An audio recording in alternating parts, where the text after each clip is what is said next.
Was 5-2 when this hit? Yes. Oh, there's time travel. Was 5-2 when this hit? Yes. Oh, there's time travel.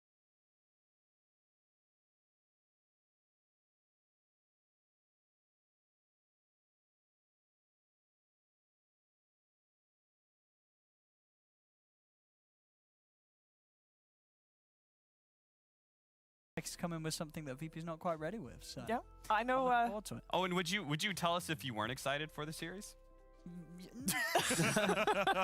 it depends how much I'm getting paid, really. On a scale of 1 to 10, 10 being really enthralled, TI finals, 1 being not. Give us a number, please. I'd say this first series a solid 8.7. No way. I respect your lack of I do know 8.7. All right, I know that there is someone who is probably that much excited for this series because he has said that he really loves watching VP plays, regardless of their opponent, how good or how bad they are. Fogged is, of course, joining Owen on the cast. You then excited for this one, Fogged? Yeah, of course. Get to watch VP. I mean, they're going to play well. It's going to be good Dota, at least from them, hopefully. Is it 8.7 out of 10? I'd go probably half that. 4.35. 4.35. I'll go nice in between. Damn. At least he's honest. It's good. It's honesty. It's VP just looks really, really comfortable, and I think every day and every day that goes by during this patch and during this tournament, I've seen them just more confident, especially DM. He's actually looking really standout, while I feel like he had a bit of a rough year, especially where he was getting like switched around with teams and all that. Now he seems to be finding his footing, so I'm enjoying watching him. Yeah, I think everybody, and especially looking forward to the series next week, of course, VP Na'Vi. Do you, by the way, think that VP is just going to roll over Na'Vi? I know I'm getting ahead of myself, but like, do you feel like their level of play has just been that far ahead of everybody else in the region? Na'Vi just has these off games, so I think that's really what scares me. While I see VP being a little bit more consistent, Na'Vi, if they have their draft and if they get that one game out of the way, then they look really good. But their first game of the day, for some reason, there's something up. Like General just gets too aggressive, and he somehow just actually loses them. Him and Roger are just way too aggressive early, and it ends up causing them a lot of problems in the games. So that's my concern, at least for them. I think VP overall, they haven't shown these weaknesses, especially not in the first game of the day. They've always just been like rock solid. So that's where I'd say VP just has stronger consistency. Yeah, a little bit more stability there on the performance. Thank you very much, Fogged. We're going to replace your camera with a different one. There is Brian, because he will also be joining us today on the broadcast. Hey, Brian. Good morning. Hey, yeah, welcome to be here. I am very excited to see VP as well. I love watching them play. I think just clean, good Dota. Like, that's the thing. They've been most convincing out of probably any team in any region, other than maybe Secret, like when it comes to their competition. They just look a step above the rest. The Beast Coast as well, I think, compared to the rest. I honestly haven't watched SA at all because it goes on at the time of day I have off. But yeah, no, Beast Coast, just in terms of their performance in the past and based on, I have seen their record, definitely for sure. I just haven't gotten the chance to watch them do it. That's fair enough. What do you think about our second series of the day then with Unique and ASM Gambit? I haven't really gotten to see too much of Gambit, but Team Unique has looked way better recently than they did in the past. So, like during the early weeks of DPC. So I'm really looking forward to Team Unique because I think they're a way better team than their record states. Yeah, I think there's a lot of people that are going to be on the same page as you. We're coming back to you later on, Brian. Of course, also you're going to help us with the draft. So we're going to let you relax a little bit and say goodbye. Also to Owen. Goodbye, Owen. Goodbye. Everybody is definitely excited for the series today. We are going to have our first series be Virtus.Pro taking on NOTECHIES. And when... I just realized I was the shot. How long can you keep that up? For the entire day. Don't test me. I'm ready. Oh no. You can't tiptoe as well, Cap. It defeats the point of me. Why are you tiptoeing? I would like that. We have some high-level technology coming in. Look at this. Oh. Whoa. This is the game that is going on right now. Oh. There we go. Sorry, online casters. We're now doing it. Go on, Cap. Take it away. No, that's not how that works. Take that, Evo Plus. No, Evo Plus will be casting with a lesser delay than what you're seeing right now. If you're watching it on the screen, you'll know that this is something that you've probably already seen on the Evo Plus stream. Yeah. I do like this pot champ draft though. This is very nice. What do you like about it? I like the lifestealer into this. They have pretty much no counter. They can't really pressure this Lifestealer in lane, and also we've seen Lifestealer v Wraith King fare really well because the 1v1 matchup, Lifestealer doesn't care about this Wraith King damage and eats through him. So Yeah, 2 tanky boys and Yeah. a Bat Rider. exactly, yeah. It's like a good Lifestealer game to me. Yeah, and this was like a last pick Lifestealer, I think. So yeah, PogChamp really turning around the table. They lost the first game, don't forget. And they had the mental fortitude to bounce back game 2 and, have such a solid performance game 3. So this is also for first place. Like, you can't forget that. This series means so much right now. That's pretty high. Yeah, it's pretty hard. So there's not going to be a best of 1 between the two. It's just head-to-head. Most likely, yes, because there's not a deciding slot for who makes it to the next season. Correct, yes. Unless there's a tie between like first to third, there's no tiebreakers. It's just purely head-to-head on first, second. Right. Well, that series is on another stream. We have another series to talk about. We have to talk about the Virtus.Pro versus NOTECHIES series, and we're going to do exactly that. So grab yourself a cup of tea, cup of coffee, a little bit of water, hydrate yourself, and be ready in about 3 minutes when we're going to talk about Virtus.Pro versus NOTECHIES.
Virtus.Pro, and yes, I know it's a little bit of a mismatch perhaps happening here, considering the track record of both teams, but it could still be a very good series. Let's take a quick look at the standings as well, T, because I know we covered it earlier, but some people might have just tuned in.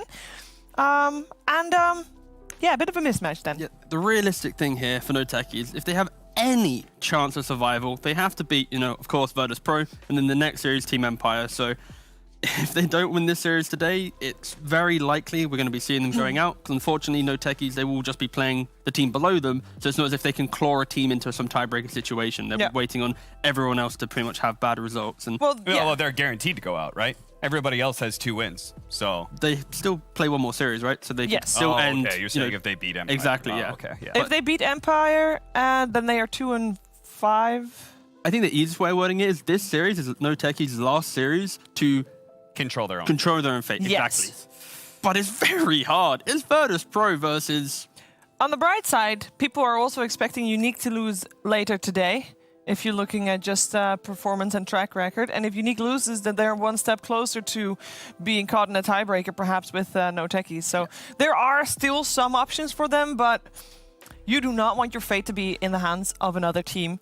And yeah, that basically means gotta win here versus VP. It's going to be a tough ask because it has not been done before. They have lost a game. Let's start by talking about VP because they have won all their series. And I think what we saw from them last week, Cap, was the first time where we saw them lose momentum for a little bit. Yeah, solely off of just that. You're talking about that Spirit game where it went 60 minutes and they did end up losing that first game of the series. I would also say that drafting-wise, I think it's really interesting that VP have given themselves a very big pattern. And I think it's very smart what they're doing. But I would say that series is one of the few times that I kind of disagree with their opener.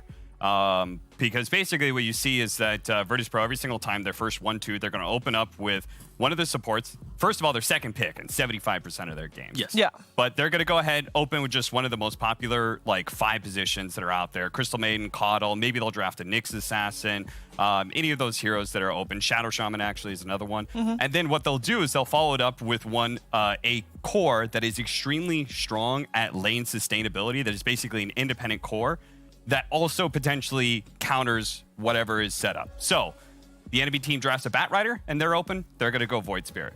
They go Void Spirit. The enemy team goes Void Spirit. Then Virtus.Pro is going to go Monkey King.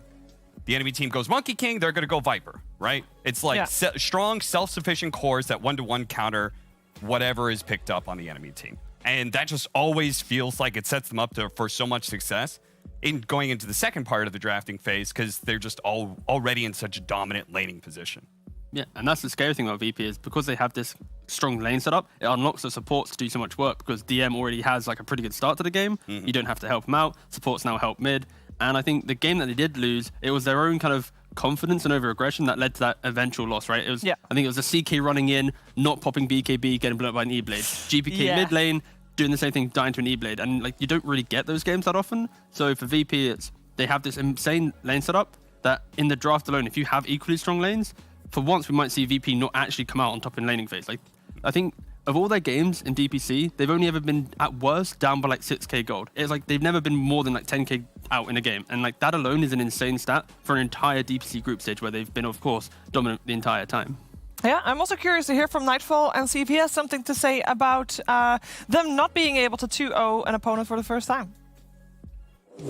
Hi, my name is Nightfall and I'm playing carry for Virtus.Pro. I think we kinda did really well first 5 games. We only lost one map. We lost direct invited team, so it's fine to just lost one game. Just you need to always know how to recover into the series and win next games. I think the games against the series against Team Spirit was fine for us. We just messed up a bit in game 1, but I think game 1 was really easy game if we do everything clear. Feel really nice to qualify to Major. We're kinda young squad and we're pretty excited to play there on Major. Trying to jump in. Medusa will get frozen, but now Nightfall's over towards him. They're onto Yatori. Yatori trying to get himself back towards the fountain. I mean, I respect NOTECHIES captain. It's like Solo. He teached us a lot in VP. He took us from pub and like he helped us to become competitive players.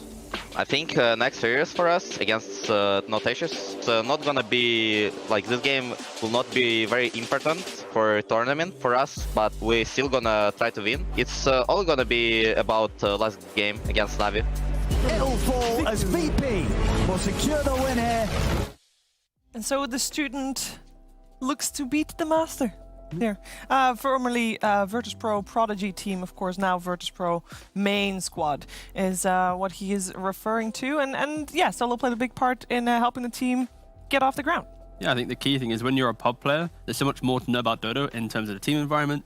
So the reason why some of the best teams aren't the best teams in the world is because of that grounding factor of the captain or kind of like the brain of the team. So when Solo comes in, gives the guy a few tips and kind of opens up the idea of what Team Dota becomes, that's where they kind of skyrocket, have their own ideas, and they really push through. So yeah, you know, of course, Solo helped them out a lot, but now they're so much better, like any VP before. So yeah, I think that's like the really interesting point is the fact that they are just an entirely new generation of CIS players. They don't have some old dog captain like 90% of these CIS teams have, where it's like some crusty guy who's been playing since I'll get you through the draft, team. Like, yeah, I'll teach you all about Dota. Like, no, these guys are new and fresh, and they learned from Solo, but it feels like they're taking their own ideas to the next level as well. Yeah, I think also important to mention, Save, I think he's 18 years old. Yeah, he's very young. As a captain as well, taking that role and having this success, it's incredible. I don't think we've seen that happen very often, where a young captain like that just takes a team and.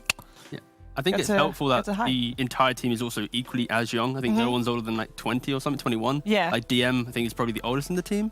And that alone helps having a young captain, because it's not as if you've got some like old timer who's like, back in my day, we used to draft, you know, like they're all equally subscribed to this kind of philosophy. So yeah, I think at this point, it doesn't matter about the age. It's the fact that they are, you know, just young lads really pushing it together. So yeah, it will be interesting to see after this group stage, how will they actually match up against, you know, the international scene? Yeah. They played up against Europe, fared pretty well, scared Secret in some interviews, but are they actually able to beat the likes of, you know, China, SEA, maybe SA? China. Am I forgetting a region? NA. China. And China, yeah. Yeah. You okay, that Cap? You okay there, mate? You're not funny, Robson. I think he's funny. Let's talk about their Cat doesn't opponents. think I'm funny. Oh no. Let's talk about their opponents, because when you're mentioning, you know, an old captain saying, "Oh, we drafted back in the day," that would be Solo in this case. He is definitely the old timer here, and he has surrounded himself with some strong players.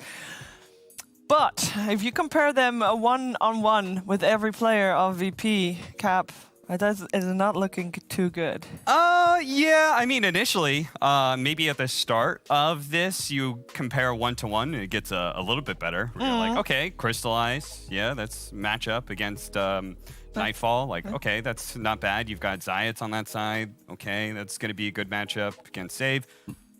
Captain to captain, or 5 position to 5 position, actually, because you got Ilias compared to Solo. That side, you'd even give it to Solo, just for all the plays that he's made in the past. But then it comes down to 2 and 3 position, and that's where I think Virtus.Pro really seem to excel when it comes to the one-to-one matchup. Obviously, it looks even worse when NOTECHIES just been bombing out of most of the games they played. But if I had looked at this at the very start of the season, I would have said, it doesn't look like that bad of an outclass.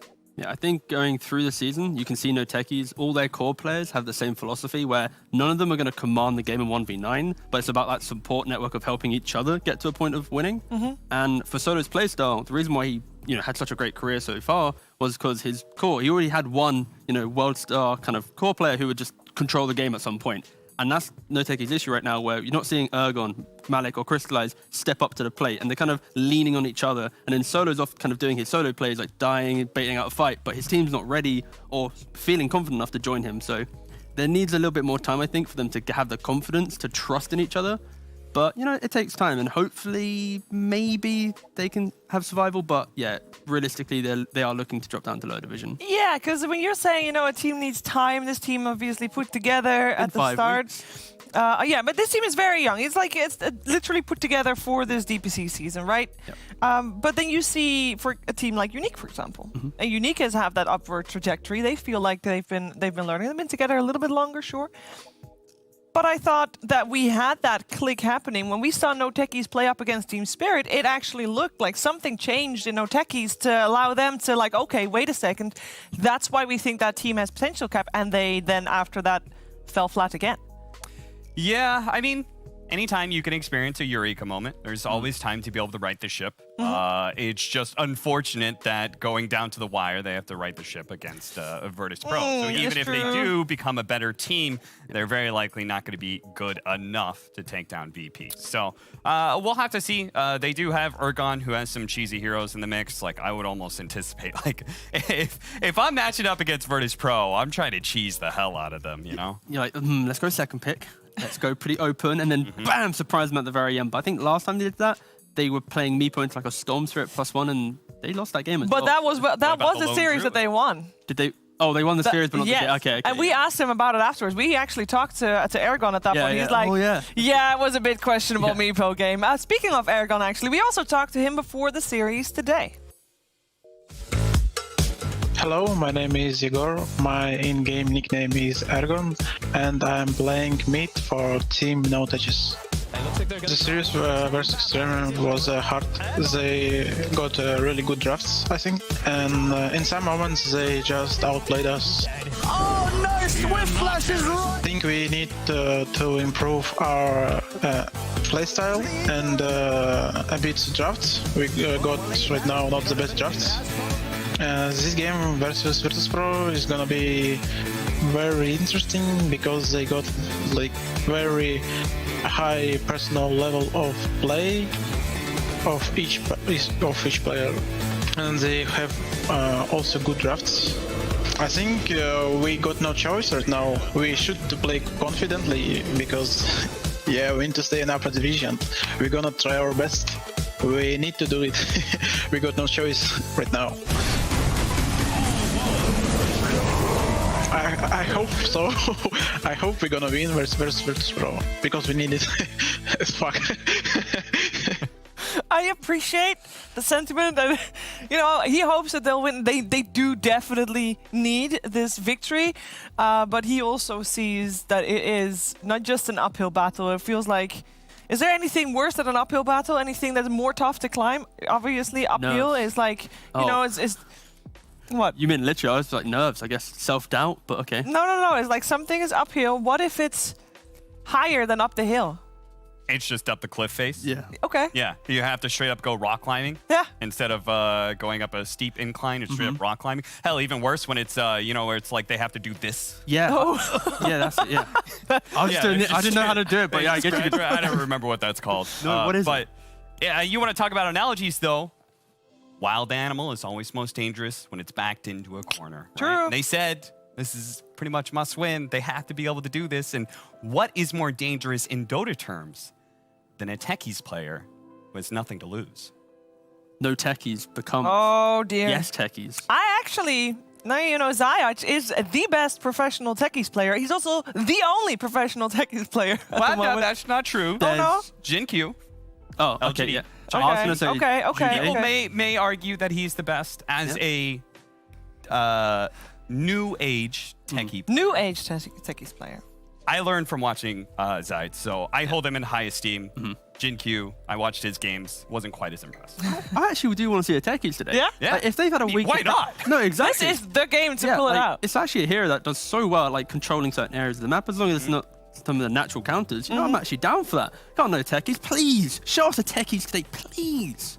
It would be nice. By the way, the reason that that we've been talking a little bit longer than normal is because obviously we've been waiting for the lower division series to end, and it has ended. So we are going to be able to look at the updated standings real quick for the lower division because PogChamp was victorious versus Winstrike, and even though that's really good for them, not that good for Winstrike, obviously, it does mean that there is still a chance for some mean-ass tiebreakers. T, what kind of tiebreakers are we looking at? Who needs to win from what and things? So Winstrike has to play Bait for the final series, so they're pretty much looking to be confirmed in at least top 2. Are you calling Bait bad? What? I'm saying Bait are 1-5 and Winstrike are 5-1.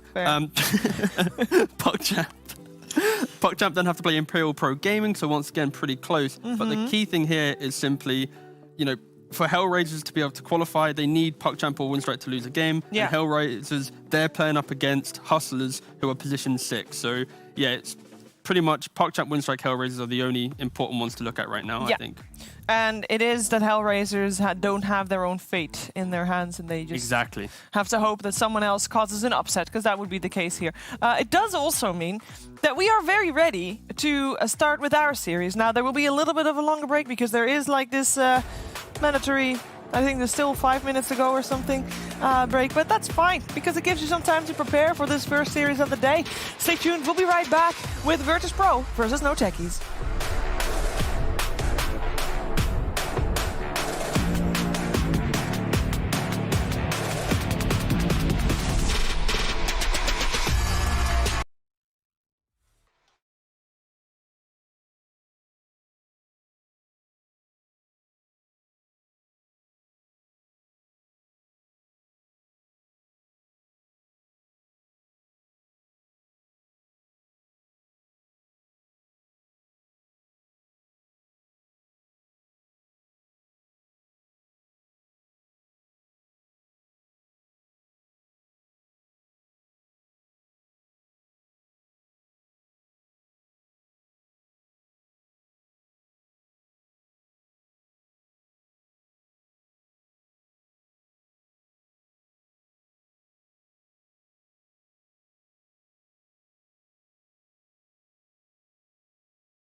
series of the day, we're going to see Virtus.Pro that is standing at a record of 5-0, going up against NOTECHIES at a record of 1-4 for them. Welcome back. You're watching ESL 1, powered by Intel, and we are ready for the draft. We got BSJ helping us with that one.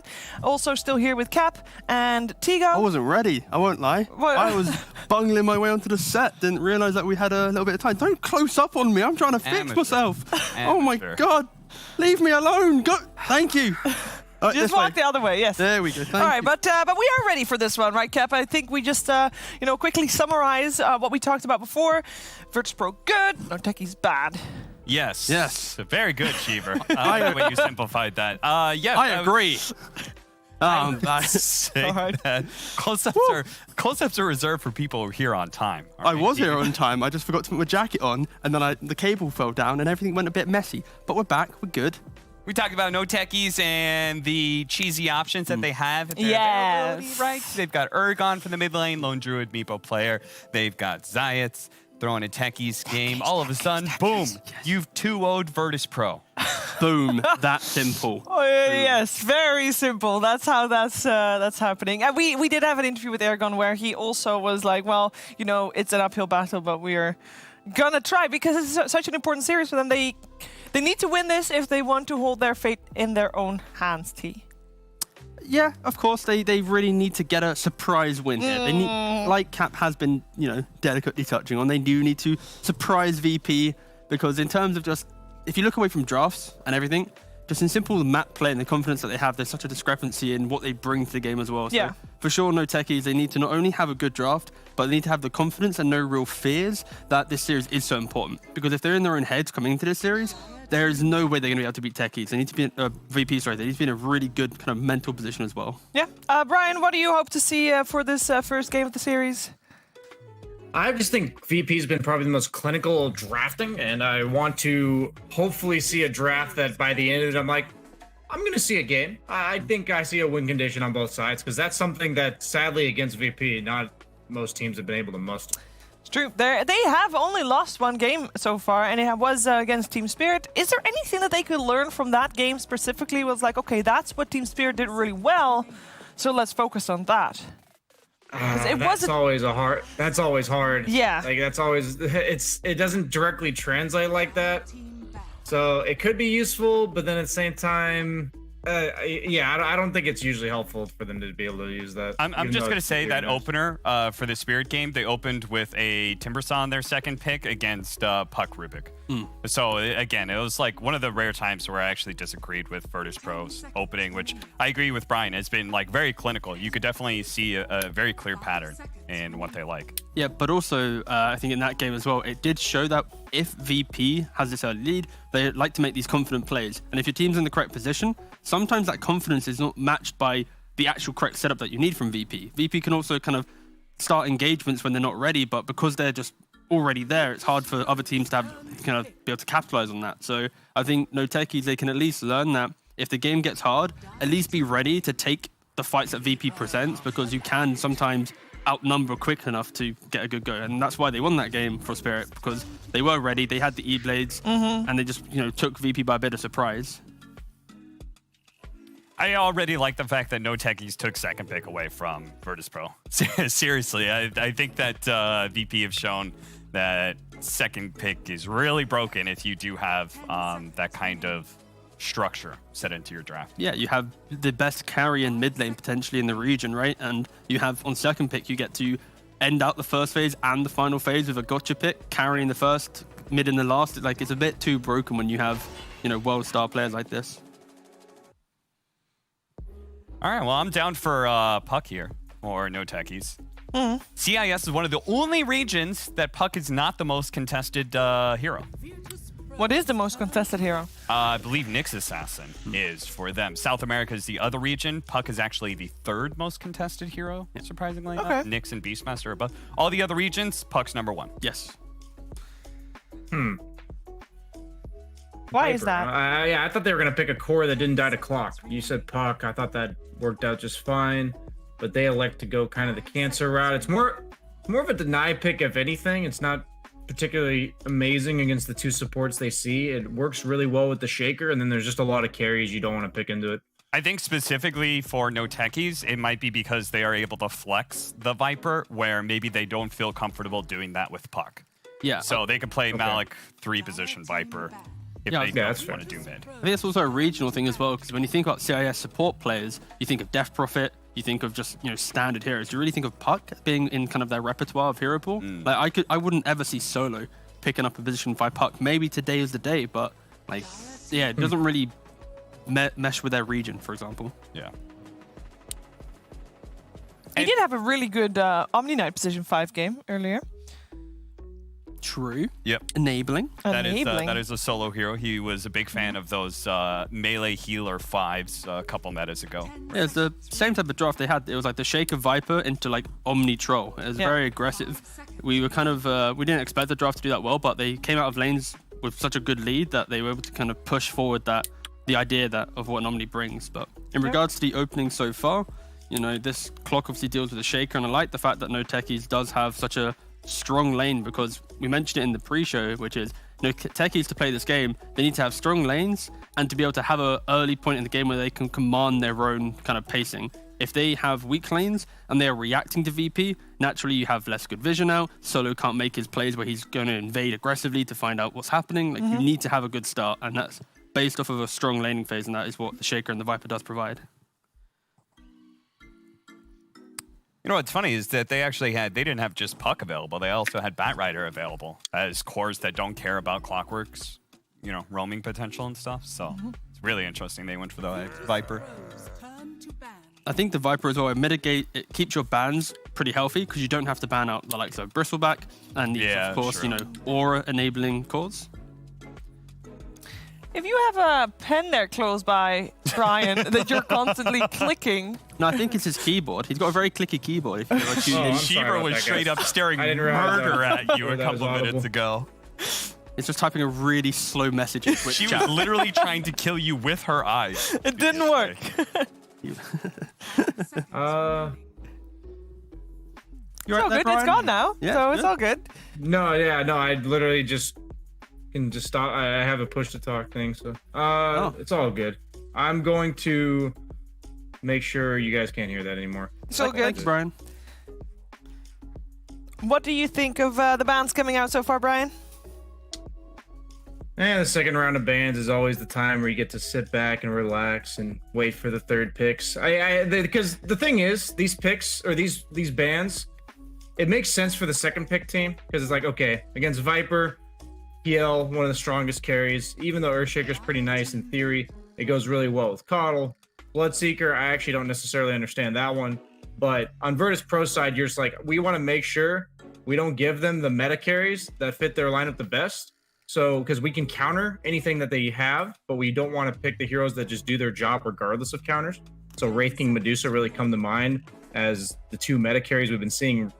Wraith King ever since the beginning of DPC, Medusa more in the last week or two. I think that hero is going to be, if left untouched, assuming before the major, going to be one of the big, like across all regions I've seen, everyone's starting to pick it up. Okay. I do like the bans from Virtus Pro though. Like this Wraith King and Medusa Lifestealer, these are all cores that once you get on top of them, you're not really killing them, especially with a Keeper of Light and Clockwork opening. And it forces NOTECHIES to think a little bit more outside the box of these vision-based carries where they walk up the high ground with confidence and they can absorb a lot of this early damage. Oh. So this line from NOTECHIES is a block, well, not a block pick, but it's a pick to kind of cushion themselves in the draft. Because again, like we mentioned, this Puck, these elusive spirit heroes are still in the pool, so they're just trying to double down on their lockdown. But Virtus Pro with that instant Abaddon response, they don't really care, right? They're just going to be able to frontline to the end of time. So that's their core. That's their, and interesting that they pick it up now, considering they have overall last pick, correct? Yeah, so it's one of those kind of flexible things where the Morphling Yeah, can it's a still flex lane, thing, can lane mid, can lane carry. I feel like with a Lion support, I would prefer to see the Morphling go into the mid lane, but if it's in a bad and off lane, Morphling's going to have a completely free time there, especially with Clockwork. When you get level 3 on Morphling, you do not die at all. And we talk a lot about the cheese that Ergon can bring to the table here, Cap. Is there still a good opportunity for that, you feel? I don't know. I feel like I like their draft quite a lot on the side of NOTECHIES. I feel like they're doing a really good job. I was a big fan of their opener. I think the Sporfling fits in nicely. I don't think you have to worry too much about Cheese right now, just because you're already doing well in the draft. Maybe the Meepo. This is very, very rapidly turning into quite the early game snowball lineup from Virtus.Pro. Yeah, VP is pretty much picking apart the fact that NOTECHIES, the Shaker needs, 15, 16 minutes to get his Blink Dagger. Morphling needs time for an E-Blade. Viper needs to have a good lane. Guess what happens if Virtus.Pro kind of take away that kind of laning phase ability, Furion's TPing and killing this early Viper? There's no game for techies to play because they are kind of level and 1 or 2 item dependent. So yeah, VP can execute this early on. It's going to be refreshing, but does give NOTECHIES a big window of if they scale, if they survive, their draft does, of course, on paper, outscale Virtus.Pro. Yeah, there's just so much of a timing window where none of their heroes want to move on the side of NOTECHIES. Like, just nobody, everyone wants to be playing their own game. And I think if you can identify that as a characteristic of a lineup, Nature's Prophet is by far the best hero in the game for punishing it. It's kind of wild is that they already had Coddle and Clockwork, so mobility was already in their toolkit, and then they just amped it up and took it to another level. So this is going to be like they are just going to out-position NOTECHIES 9 times out of 10, I assume. I'd love to see NOTECHIES last pick like a Kunkka or something. A hero that can, slowly waddle into the engagement, throw down a boat, goodbye, thanks for playing, and then walk back away. I think that'd be amazing. Something that comes online early and is relatively item dependent, just get it some levels. It can fight always. Yeah, like just phase boots, double bracer, you are going to be able to tank all this damage from Virtus.Pro because realistically, where is the damage? They ban out the Brood as well. So yeah, I think Kunkka's What really made good. you choose waddling as your word for Kunkka?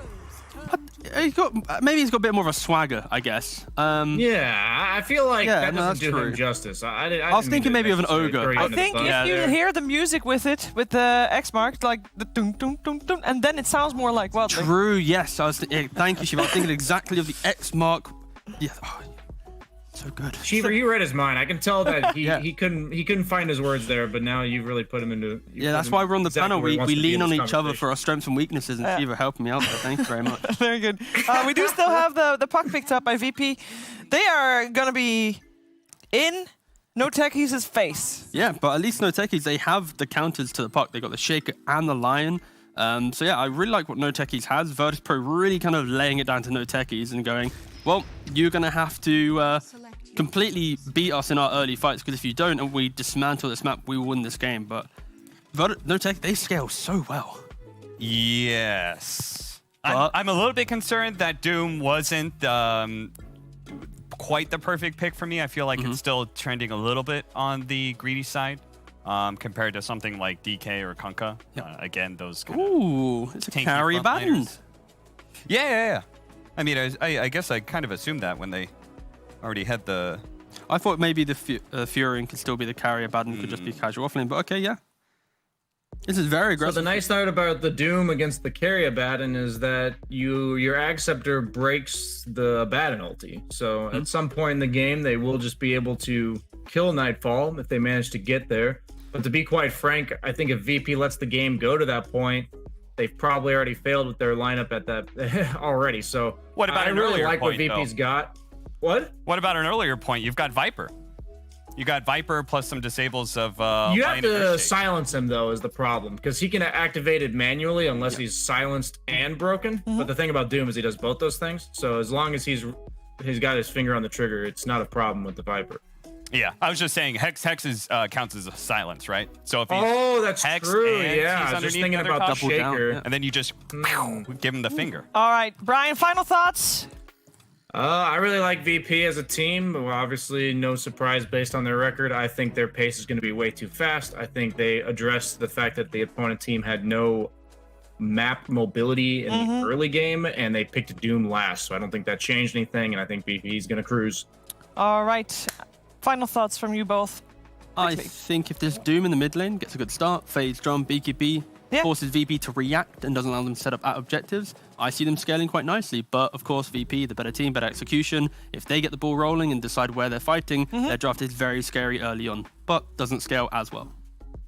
Look at Robson, hemming and hawing and saving his positions like a true analyst. I'm being realistic. No techies. You learned from the best, no? Just like that. Okay, fine. I think the Doom's amazing. I'm joining Capitalist. I like No Okay, Techies my draft. whole There we go. You happy panel now, is Cap? You happy behind that I the started No strategy Techies? Thank you very much. of No Techies. I think they forgot that they're playing against Virtus.Pro, but let's see what two other members of our broadcast team think about it. Let's head over to ODPixel and Fogged.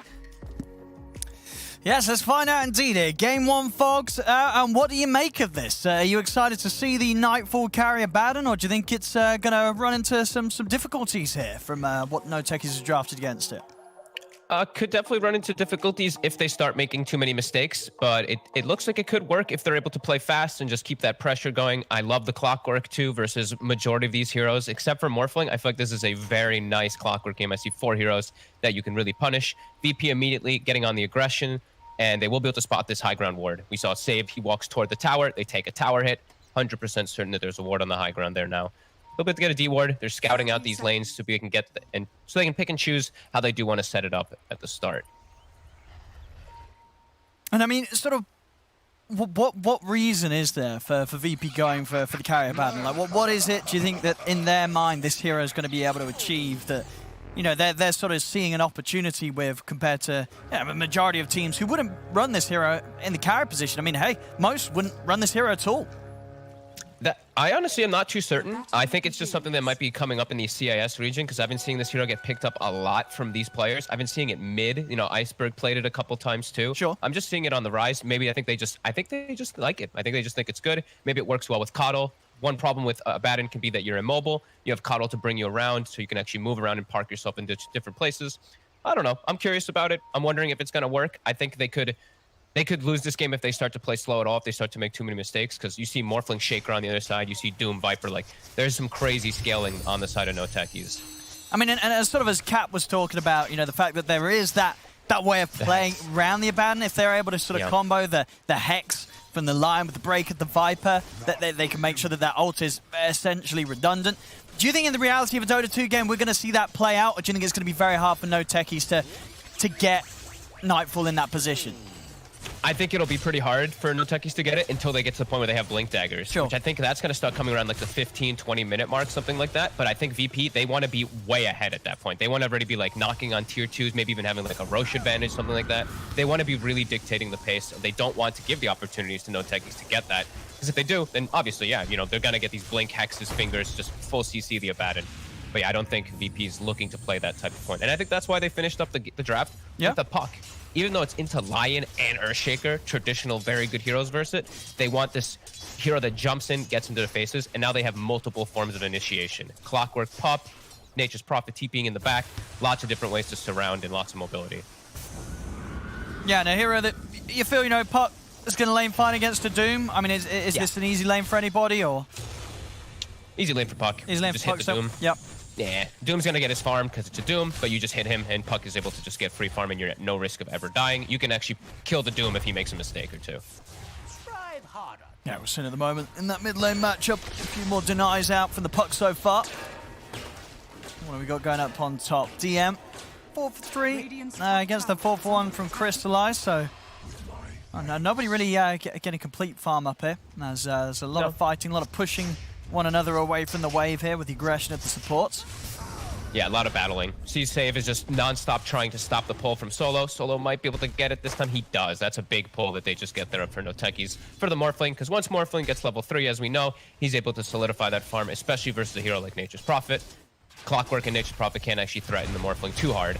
Support can get threatened very easily, though. Oh, bottom lane. Bottom. Nightfall. Oh, it's a lot of damage. Is he going to be able to run this speedy. down? He's got 15 move speed. He does. Zayt's has got his boots. Nightfall, he wants to commit for this. They'll get another bit of a blast in. Or can he get the denied to Ancients? Not quite. There's Nightfall. First blood for him. And interesting, I just saw sort of a glimpse of what his plans are this game. So that the face boots into the Radiance. Okay, cool. So it's probably the best carry build that you can go for in Abaddon. Like, what else would you really like to get, right? You either go for like anti-carry or you go for your own build, since it's the one he goes for his own carry. The only thing about this though is you know, we're sort of over the panel. It sounded like they were expecting VP to want to, you know, when they run this carry and to sort of end the game quick. If you're going the Radiance build, does that necessarily say to you that they're in some sort of a rush, or does that sort of say, hey, that VP's actually got plans to take this game elsewhere? I guess they might have plans to take it elsewhere. Or maybe he feels like he's going to have an absolutely free lane on the Abaddon, as it is going to start opening up to that. They've pushed the Earthshaker and Viper pretty effectively out of the lane. Sure. He just feels like he's going to get free farm. Sure, and I guess, you know... I think with like the other 4 heroes that he does have with his team, they're going to be the ones like really running at stuff too. Okay. And Morphling is going to be sitting back farming, so I think maybe he feels like, hey, Morphling's going to sit back farm. I sit back farm? Not sure. I haven't seen the carry Abaddon. I think I've seen it once, so... I'm not sure. I saw the mid one where he went with the, like, I think he went Manta, just for the silences and stuff like that, but I can't remember exactly. I'll be interested to see. Yeah, because I guess, yeah, that's the thing about Radiance, right? It either is this item that's going to allow you to scale farm up and have impact in the fights, or at the same time, if you do get it that quickly, it is just this item that becomes incredibly hard for the enemy to deal with the damage output from in the fights. Especially if you're this hero that can't quite die. Even though, as we said, there are ways that they can play around the ult, but ultimately, you're going to be quite an unkillable hero, kicking out a lot of AoE damage running at the enemy. Yeah, and you're going to be chakra, you're going to be pumping shields on heroes. The other cool thing about the Abaddon that mid first, Ergon, they do find him. DD on the puck. Yeah. As we were talking about, you can get that advantage. They are able to get him that rune, and they're going to be able to apply pressure pretty decently here with the next creep wave too. The other thing about the Abaddon that I thought maybe this was the reason is because I saw that shaker where you can ult and shield a teammate if they do ever get like good echo slams too. So there's a lot of fun potential that Nightfall can do as a carry Abaddon in this game as they're setting up for him. No, they're going to start making a go on him here, the 3 of them. See if they can bring him down. He's got no shield here for a few seconds. The poison stacking up. He's going to fall.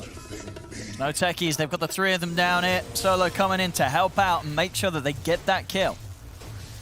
I like that he's getting active early. It's gonna hurt Crystallize a little bit up here as I see him getting constantly blocked by these treants.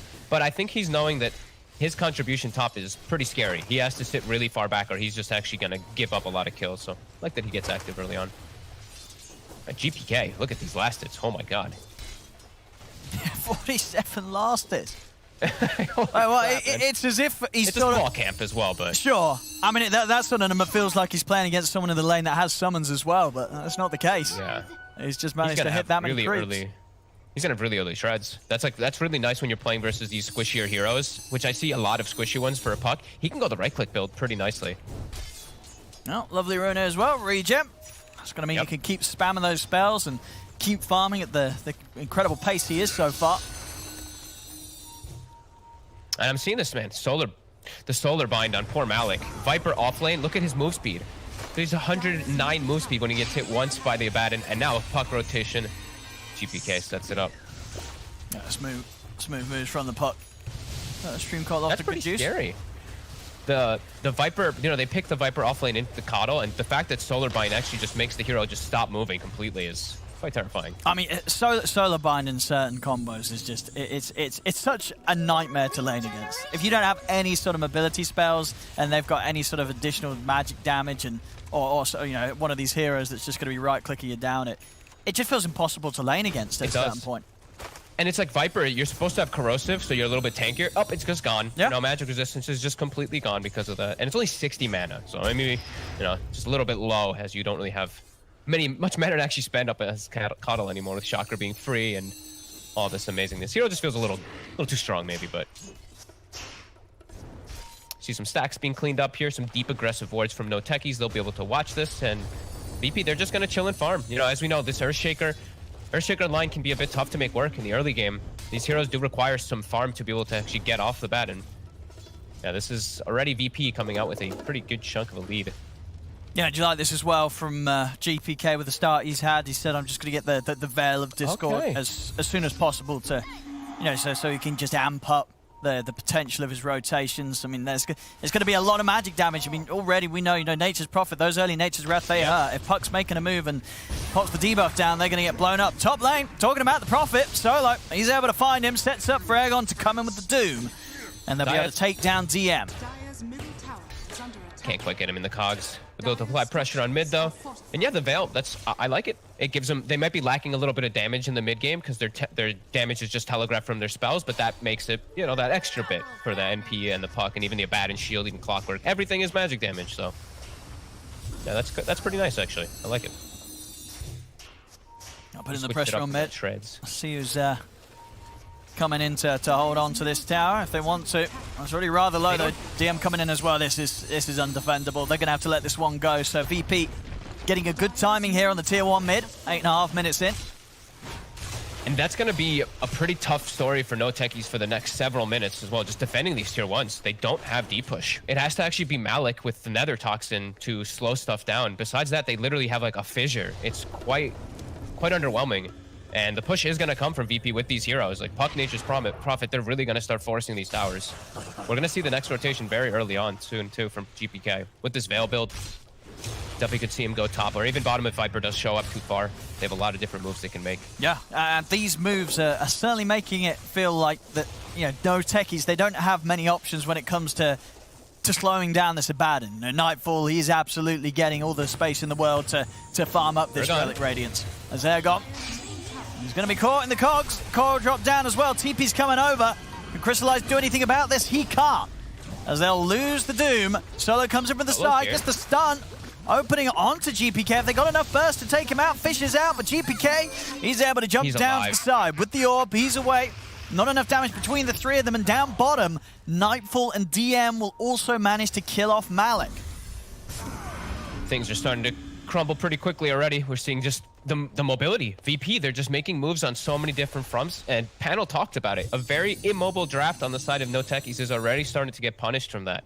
Both supports have to be there to try to help the Morphling, to try to get a kill, and they still can't. They don't have the damage between the three of them, and they get the kill bottom, and they're pressuring tower. All these moves from VP are starting to just overwhelm NOTECHIES.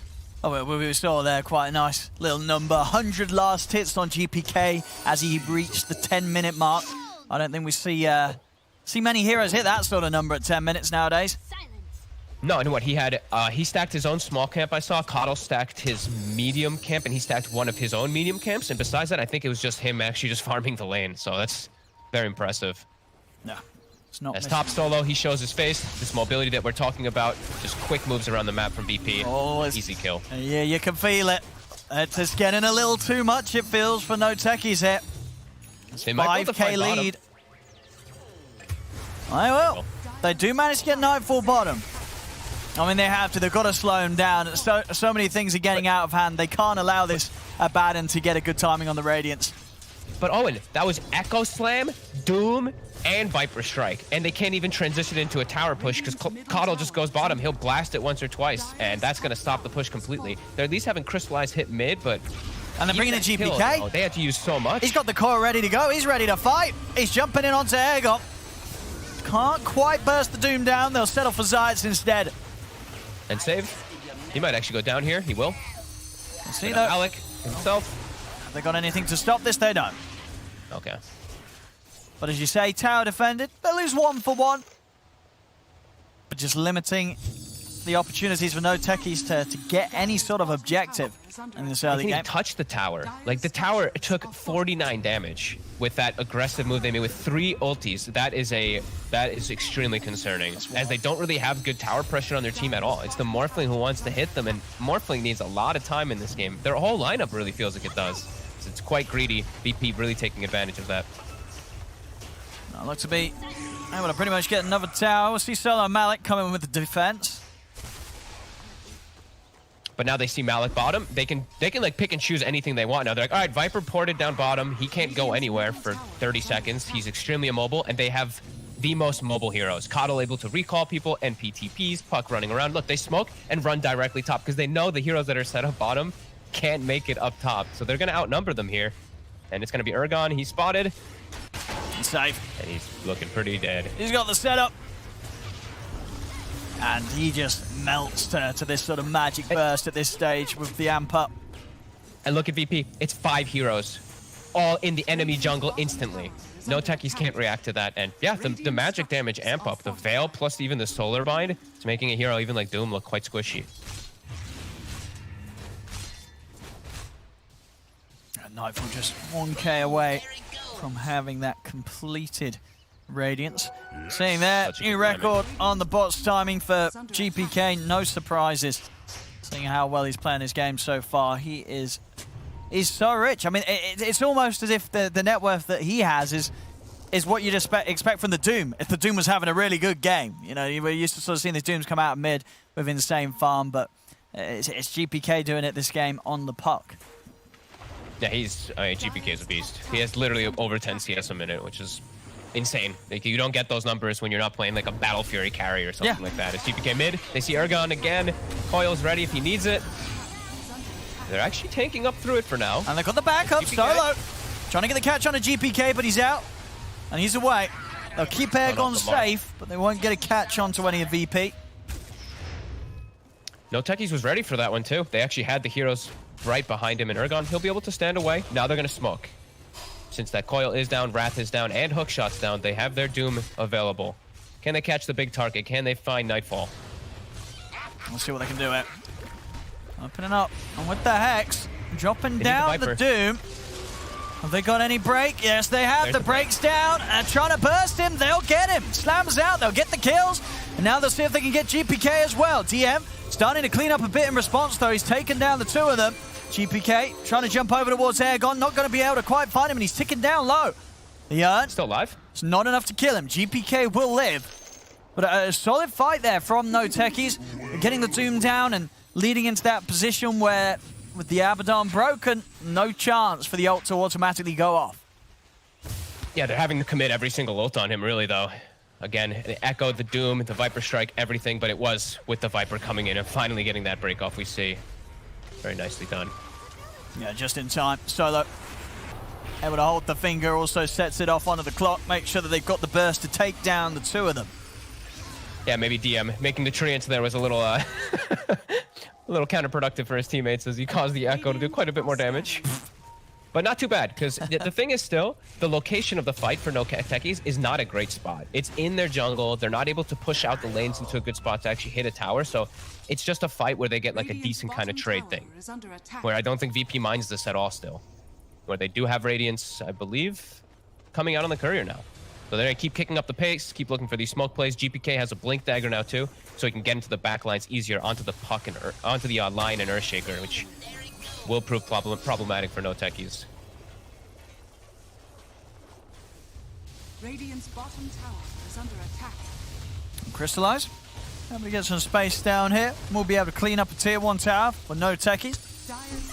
He needs this Manta so badly, it feels, to fight, though. Into the double silences, the Orchid and the Puck now. Feels like it's going to be really difficult for him to actually battle if his team doesn't get good initiations like they did last time. Like, if his team, the line and the Earthshaker, can somehow find avenues to get those initiations, then the Morphling can show up to fights. But pre-Blink Dagger, these situations are just very unlikely for NOTECHIES. At least they almost have it. Xayah is about 200 away.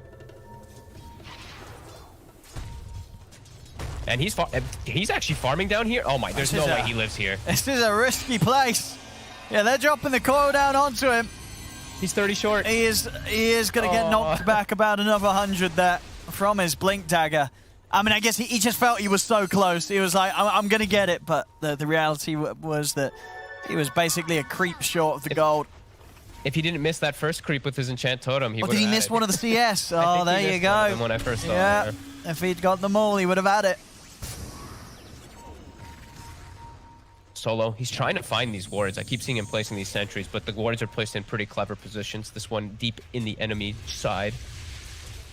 Save, using that ward to his advantage, trying to find a wrap on Ergon. He's gonna find the angle. Nice one, straight through the creep wave. Onto Ergon. And Ergon, is he able to get away? He's not. They've got the silence out to the side. We're gonna have to slam dropped. Onto kind of nothing. And at a point where he was just about to get the blink, and now he's dead again. He stepped back more gold. Zayat's game, as you said, was so important at this point. There was the real opportunity to come back in with a solid hit. He's just died twice. Blink Dagger being postponed the 2 times. And he's also without an echo, even if he does get it, for the next 2 minutes. Oh, that's brutal. And they even used the finger. They tried to just, like, assassinate the Coddle, but Kingslayer wasn't even close to dying. Now bottom Crystallize. He doesn't have the Manta still. Do they have enough silence for him? No. And that will at least get him that Manta style finished. finished up for NOTECHIES. So at least he's got that timing, but they're starting to fall pretty far behind. The Manta, the BKB, and the Blink timing will be their best time to fight for quite some time, as they are very close to all three. Ergon, about 1,000 away. Blink is online. We're going to see the miss CS down there. Did he miss one? He got what? He got that one. He got the range. He got that one. And he needed that one. Oh. But he couldn't. I mean, it's... I mean, mate, if he had that one, he would have had it. He would have had the... It's too tough.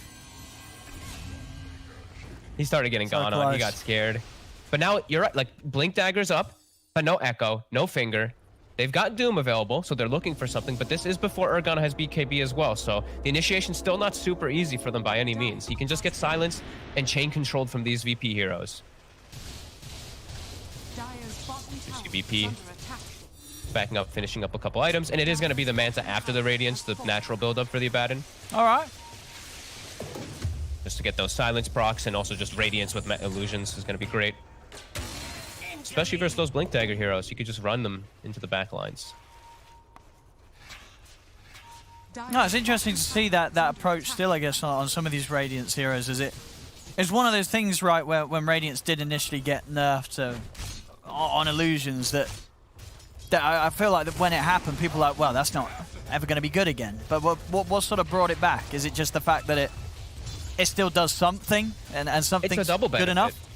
It's a double benefit for Abaddon, because you can proc his curse. You know, you get the two swings from your illusions, and you just insta-silence someone. Like, it's quite nice. And just the chase potential with a right-clicker. An actual right-clicking Abaddon. Like, he's level 15 now, it's important to point out. He has the talent. Look at his damage. His right-clicks are actually extremely significant if he's able to stick on targets. 263 damage on this Abaddon. Yeah, that makes sense. Yeah, I imagine that's what he's going to be using it for the most, right? Just in the fights to quickly lock down a target.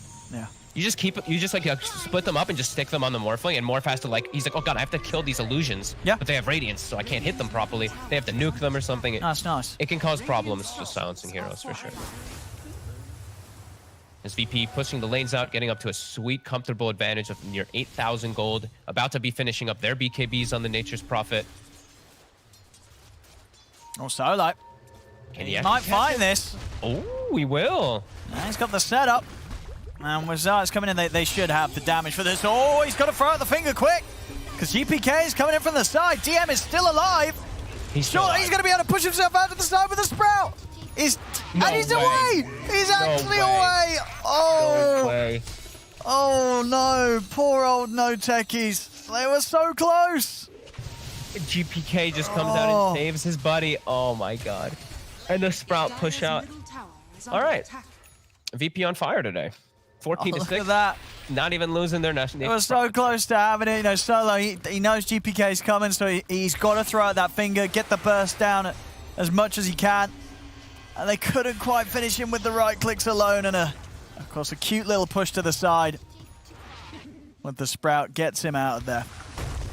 My god, and back in the game, Kingslayer, he'll be found out in the jungle. Quick Fisher kill onto him. And eyes on Crystallized really to be able to carry this game. So yeah, Earthshaker, Morphling, still going to be an element that might actually hit its timing at a decent point. He's halfway to that. Yeah, and it is going to be that heavy big bit of punch that you need against the carrier Abaddon in that sort of small window that if you do find him as a team, hexed and broken, if you can get in with that punch, you know, physical burst from the Morph and the hard-hitting finger of the Lion, they've got a significant amount of damage that they can unleash in that window. Yeah, he does have to be cautious, though. There is two elements that will trip him up in the fights. Coil, one of the biggest ones, obviously, because he can't jump around once he does get that Aghanims, and also just the Abaddon, you know, the Manta. If he just gets silenced up a couple times, you know, these illusions, they also just trip you up, even if you are trying to hop and skip around as an Earthshaker in this Morphling form. This VP gonna maybe take a fight here. They have a Lincoln's now on the puck. Trying to chase for save. Over to the side, they come in with the Dream Coil down onto them, but save, he whiffs the hook shot. They're gonna see Crystallized try and turn. They've got the Doom down onto Nightfall as they're chasing out the Abaddon. Crystallized will turn his attention over towards DM as Airgon trying to stay on top of Nightfall, but he hasn't got the damage to finish him off. Jump forward from Zayas, he's coming with the Echo Slam, but the DM BKB's already out. He pops it, stands his ground as the Prophet beats back into Zayas. It's a dieback from the two of them.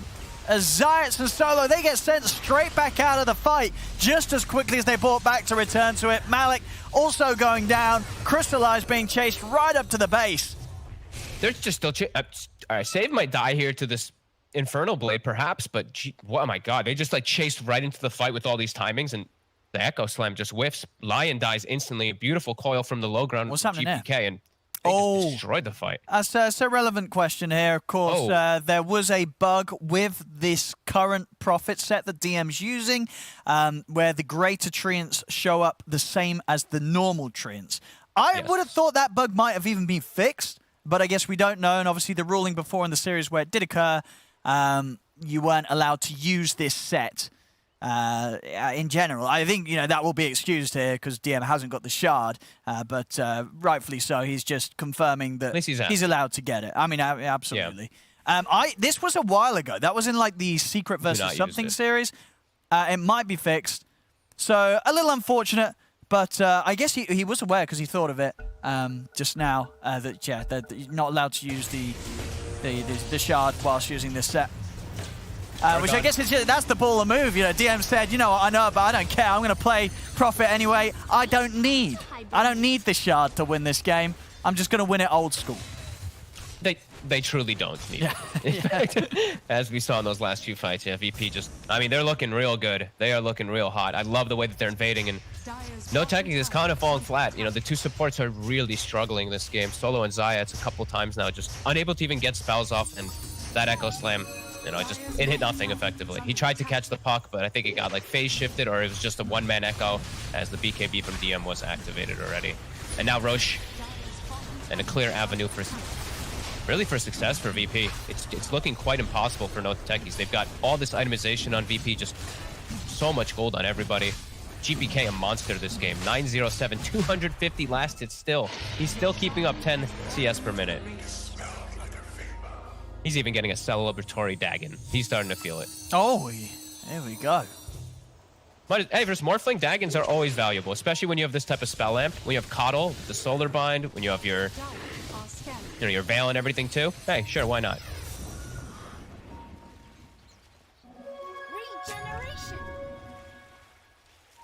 No, sorry, did you mention this as well from Nightfall getting the Echo Saber?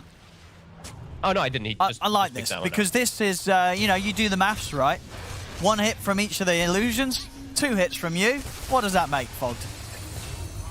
That's pretty nice. That is a proc. It makes 4 hits. That's an instant, as quick as instant as you can get. You know, this is going to allow you to Manta instantly procced on the 4 hits there. So some nice maths here from Nightfall. Checks out. And some nice new sound effects. I think is that the new Curse of Avernus sound? Wait, there's a new sound? You just went, I don't know what the hell that was. Oh, okay. Now that was the sound of loads of hits coming in, you know. Okay. All right, people are just dying now. It's getting a little messy. Caught. It's getting a little messy. All the side lanes are being pushed in. They're trying desperately to find anything because they can't take fights. They know that they just have no hope of. But here we go. Fight. They have the Ags on the morph. Here we go. Shaker. Let's see what they can do with level this. 2 totem. Crystallize has been playing a clean game. You know, he's 0-0-1. He's been playing it solid. He's not dying. That's true.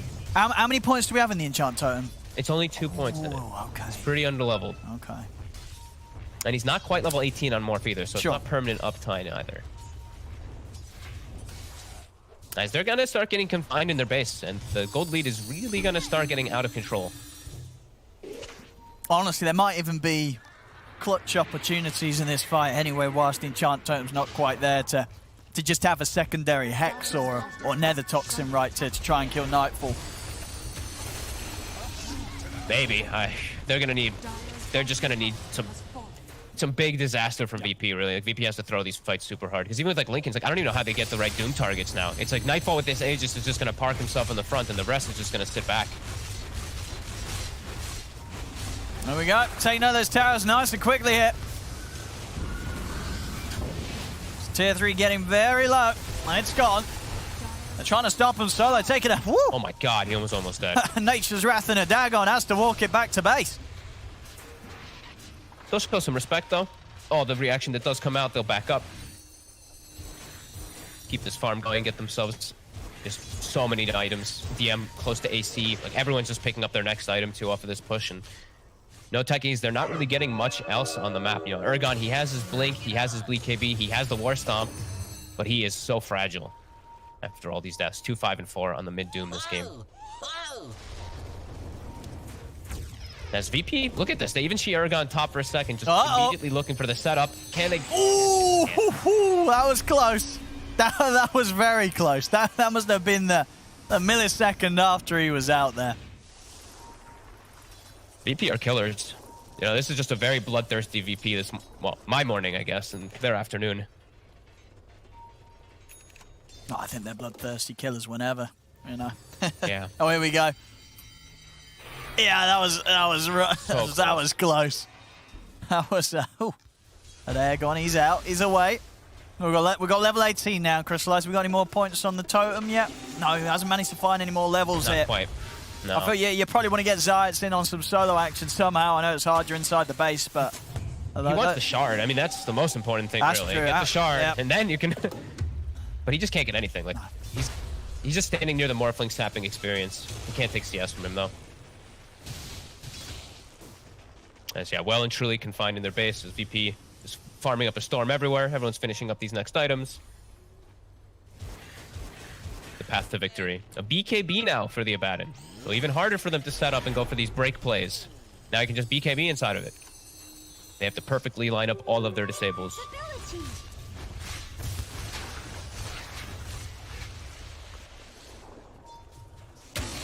Alright, so let's see. Yeah. Oh, Zayat's 11. They're trying to get Level 3 out. Totem. A little That's risky. level 3. I mean, they can't do anything against Nightfall with the combo. No. These, The supports aren't target. showing. That's what I've been watching from VP like the whole game. They're just hiding amongst trees. They're not really showing themselves in lanes. It's only been the cores really who have shown themselves. So it's this constant threat. This I'm sure it's like NOTECHIES is trapped in their base, but they can't even get like a return kill of some support split pushing because they're playing it perfect. Oh, he's in. Saves over with the hook shot. He's found Solo. They'll take him out. They're looking towards Crystallized. Crystallized trying to stand his ground here, but he's being coiled by GPK. He's going to snap it. They're trying to force him back to base. He's not going to be able to make it out. The cogs. As they'll call it. They'll actually call it there. They know that they're very far behind. And yeah, they had to sort of have a perfect game there on out from Crystallized to have a chance to fight back, but that one death. And they knew a comeback was pretty much impossible as VP. They'll take this first game. And yeah, kind of looking as good as you kind of expect here from this squad once again. Yeah. They just look super hot because I love when you see this draft and it looks very like unorthodox with this last pick talk, a carry Abaddon. You know, it looks a bit weird, but the way that they transitioned it, that mid game was insane. They just like, they took a tower, they transitioned to the next tower, get kills along the way, and you could just see like NOTECHIES like, oh my god, we can't match this mobility. We can't match these movements by any means. There's like 3 lanes getting hit at the same time, and they can't do anything about it. And VP really just, they stormed through this one. GPK, what did he actually end as in this game? Let's have a look. 11-0-9, 317 last hits. Oh boy. That's insane. Yeah, that's a pretty perfect game there from the puck. I mean, yeah, once again, yeah, VP's map moves and objective taking seeming to be just unparalleled there. NOTECHIES struggling to keep up with them. We'll see if they have a better shot in game 2, but so far with the opening of the series, looks like VP is definitely bringing out a performance on the level that you'd expect from this squad. They'll take the first game in the series against NOTECHIES. We knew it wasn't going to be easy for NOTECHIES to get a win out of VP, and in the first game, they indeed do not manage to do so. But can they do it in game 2? We're going to break down game 1 and prepare for game 2 after the break.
banning it against you. Here. Just do it. T, Now's the T. time.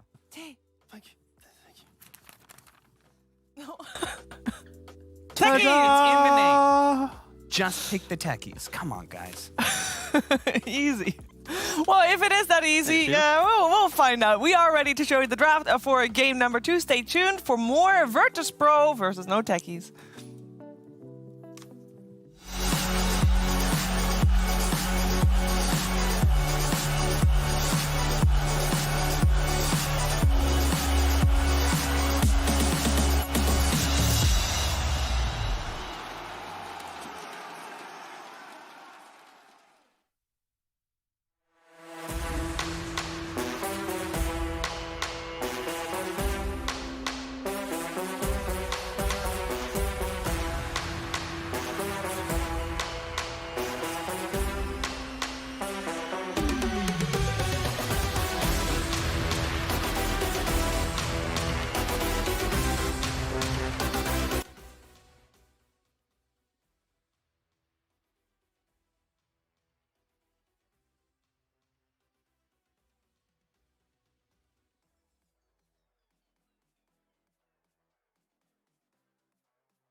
In the upper division of the Eastern European DPC League here with the ESL 1 powered by Intel, we see two teams that have a bit of a different story to each other. We have Virtus.Pro undefeated in series as of yet, and this series does not mean that much to them because they're already guaranteed major, and next week they'll play their series against Na'Vi to decide if they're going to the playoffs or to the group stage.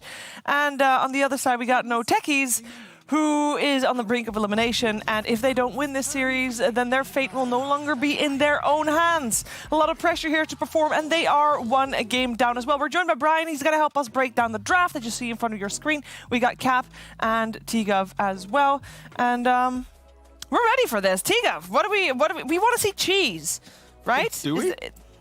Do we want to see? No, okay, no. I think we do. We could maybe, you know, put a little bit of the the fromage. Is that even a what? You know, Le fromage. is that Yes, it? fromage. Oh, look at me accidentally Little bit of stumbling my way. fondue. Yeah, there we go. Maybe NOTECHIES could sprinkle a little bit in there, but realistically, I think they just need to be able to match the tempo that VP wants to set, right? Like the first draft from NOTECHIES was very good. It had scalability, but it had an issue of pressure, and VP identified that and had that kind of instant pressure lineup. So now I've never seen a more telegraphed opening in my life. Huskar, look at him. He's like happy. Woo, let's go. We got the Huskar boys. Already GG. He's walking to the toilet. Is he happy or is he like, screw this, I'm out? Nah, he's like, let's go. Look at him. So if you're talking about telegraphed openings, we got 2. Yeah, I mean, Virtus.pro had to know this was a Coddle Bristleback opening when you banned Timbersaw Viper as the 2 heroes. Like, there's so many good heroes in the patch right now. You banned those 2. That says, I want Bristleback. Ooh. I will say that might have even played into hands of picking 4th pick Huskar. Viper, Timbersaw are 2 of the heroes you'd consider banning because of how good they are for the break and the strength counter to Huskar. Yes, I have not seen Huskar at all this patch. I'm skeptical, but the funny part about this is last game, what my issue with NOTECHIES draft is that when the enemy team picks Keeper of the Light Clockwork, it says low cooldown, global skirmishing, and mobility. And so what happens is if you pick carries or cores in general that don't respond to that directly, like the Viper and the Doom, they can just continue to double down on that concept. And I'm seeing a lot of tier 1 teams run away with drafts based on that. They basically say, oh, you haven't responded to the idea of our first round picks. We'll just keep going. And by that point, you're behind by 2 or 3 picks and there's no recovering. So this Huskar pick, what I do like about it is it says we're going to try to match the tempo of this Bristleback. What I don't like about it is, as far as I know, Huskar sucks. I think. All right. You want to go first? Very quickly. The English stat, remember that from this morning? Yeah. Remember what I showed you? Yeah, about the Huskar. Very important. Huskar's here. Brian, did you know that in Southeast Asia, the most successful ban... Ban? When you ban this hero, your win rate goes up. In Southeast Asia, it's Huskar. That's because, you know why? They don't need to ban any other heroes. They're wasting a ban. We've already won the draft, but no. Yeah, it's the team that's so far ahead in the draft, or so far, like they feel so much better as a team that they just throw it away for the sake of flexing. So yeah, interestingly enough, in the first 3 weeks of DPC, no region touched Huskar at all, pretty much. So week 4, that's where things started, bans started occurring. But in terms of picks, this is the first time, of course, we are seeing it, especially in, Europe and Western Europe. So at least, okay, let's think about why is it potentially good. Okay, so scenario is, NOTECHIES, they go for the Coddle Bristleback, on first pick. Huskar innately does do pretty well against a Bristleback in theory. And also his Shard could deal with Bristleback in a unique way because the Inner Fire, it reduces regeneration by 50% and a 40% slow for, I think, about 3 seconds. So that could, in a quirky way, when he gets to 2-3 items, be a big brain solution. But realistically, Huskar is a pretty bad hero, and VP is going to try and demonstrate how it could maybe be a little bit better than bad. And NOTECHIES is using all their bonus time to think of a way to react to this. Yeah, but this is the thing, right? Like, you think about drafting, it is so stale in the idea of openings are always the same, right? And it takes a team to have the confidence to go, if you're going Coddle into Bristleback, we're going to have such a left field solution that how do you prepare for this? Like, no one has ever prepared for the Huskar innate into a Coddle Bristleback, right? No one here can stand and confidently go, all right, yeah, they might Huskar here, So this is where VP, if they have the confidence of it, this is where they can really surprise NOTECHIES. I love the fact that you covered that. I mean, that was beautiful bit of analysis and very out there, very unique. We don't talk about it, so it was really impressive that Robson knew it. I love the fact that he covered himself for, it reduces health regeneration for about 3 seconds. Feels very off the top of his head. Meanwhile, he's got Inner Fire straight up. What are you doing to me? Cap, I was remembering. For about 3 seconds. I'm going to rugby tackle you down, Cap. All right, the thing is, right, I played some position 5 Huskar the other day. That it's not a good selling point. I don't care. So I remembered, actually, that it did do that. I just wanted to double check. I just want to say, Cap, I feel bamboozled, man. Go ahead. I know, he got you. He really sold that, didn't he? It is not a bad thing to be able to do your research while on the panel. I think that's a bonus. Yeah, Why does he need to know everything? I don't want to lie to anyone, right? Like, I knew what it did, but I don't want to lie. Like, Brian, do you want to lie to the audience? You don't want to do that. No, I just think it's so funny that it genuinely sounded like, oh, I know this off the top of my head. I'm going to throw out a number based on what I think it is. I was just saying, just be honest, Teacup. Just say for 3 seconds. You don't have to make it. You don't have to disguise it. But about 3 seconds. About 3 seconds. Can we circle this back to the draft somehow? Sorry. Because we got a Queen of Pain and an Enigma Teacup. Can we And appreciate I want to that hear it's more still about accurate? that. Okay, I don't the wanna Queen of talk Pain, I'm a anymore. bit nervous just because I'm it's done. vulnerable to a lane counter. They didn't go for like a puck or something. I thought that might be their option, which it's still in the pool. It's a meta hero. It's very good in lane versus Queen of Pain. But Virtus.Pro is, they're operating on all cylinders. If we thought their pace was fast last game it was more in the sense that all their heroes come online with 1 or 2 items. This game, they just want to run at you nonstop. Bounty Hunter, when they get level 6, they will be just all over the place. The only issue I have this game in comparison to the last one is that you have a similar carry in the Huskar to the Abaddon, where they're like super hard to kill, and eventually with 1 or 2 small items they'll do a lot of damage. In this case, they don't have a way of moving the Huskar. Like last game, the Coddle really enables it, but this game, Huskar kind of just has to, I think in T-Gov's words, waddle around. The thing is, Brian, though, I've been doing some research whilst on the panel, and I've come to the discovery that with the Huskar Aghanim's, you taunt your enemy. Yes. Therefore, you have a way to get the bristleback to look at you. Therefore, the back is not away. Therefore, you do lots of damage. I did this research during the panel, if that's okay with you two, both Brian and Captain. You didn't have to tell me that No, you did the it's research. fine. Again, in my position 5 Huskar endeavors, I did know this, but I wanted to triple check to make sure everyone was happy. But yes, again, research has been done. Huskar has a solution to the bristleback because you can turn him with your Aghanims. Don't we have a wave clear problem for Virtus.Pro? And now even more so with the Nature's Prophet. I mean, your 2 supports don't do it. You've got a Quap that is just kind of okay. A Huskar who's not that good at it. Don't they need some like serious way to be able to deal with just Underlord. pressure? Also, who's playing the Huskar? I would assume it would be the carry. Oh, there's a Kunkka. That's a wave clear hero. It's going to be Swap some... off lane? They're giggling. They're just like, you know what, lads? We're just running. Maybe anyway. it is. Maybe they saw T Governor's Pub and they're like, you know what? We should try out this Huskar Maybe. Position 5. Maybe. I was actually playing into a bristleback as well, so what can I say? Wow. Yes! No. 3 Bounty Hunter, 4 Huskar. Oh, mate, I don't know. What can I say? I told you that research. That. There we go. This is such a No strong way. meme. I'm actually dumbfounded. I don't even know if I can talk anymore. This is crazy.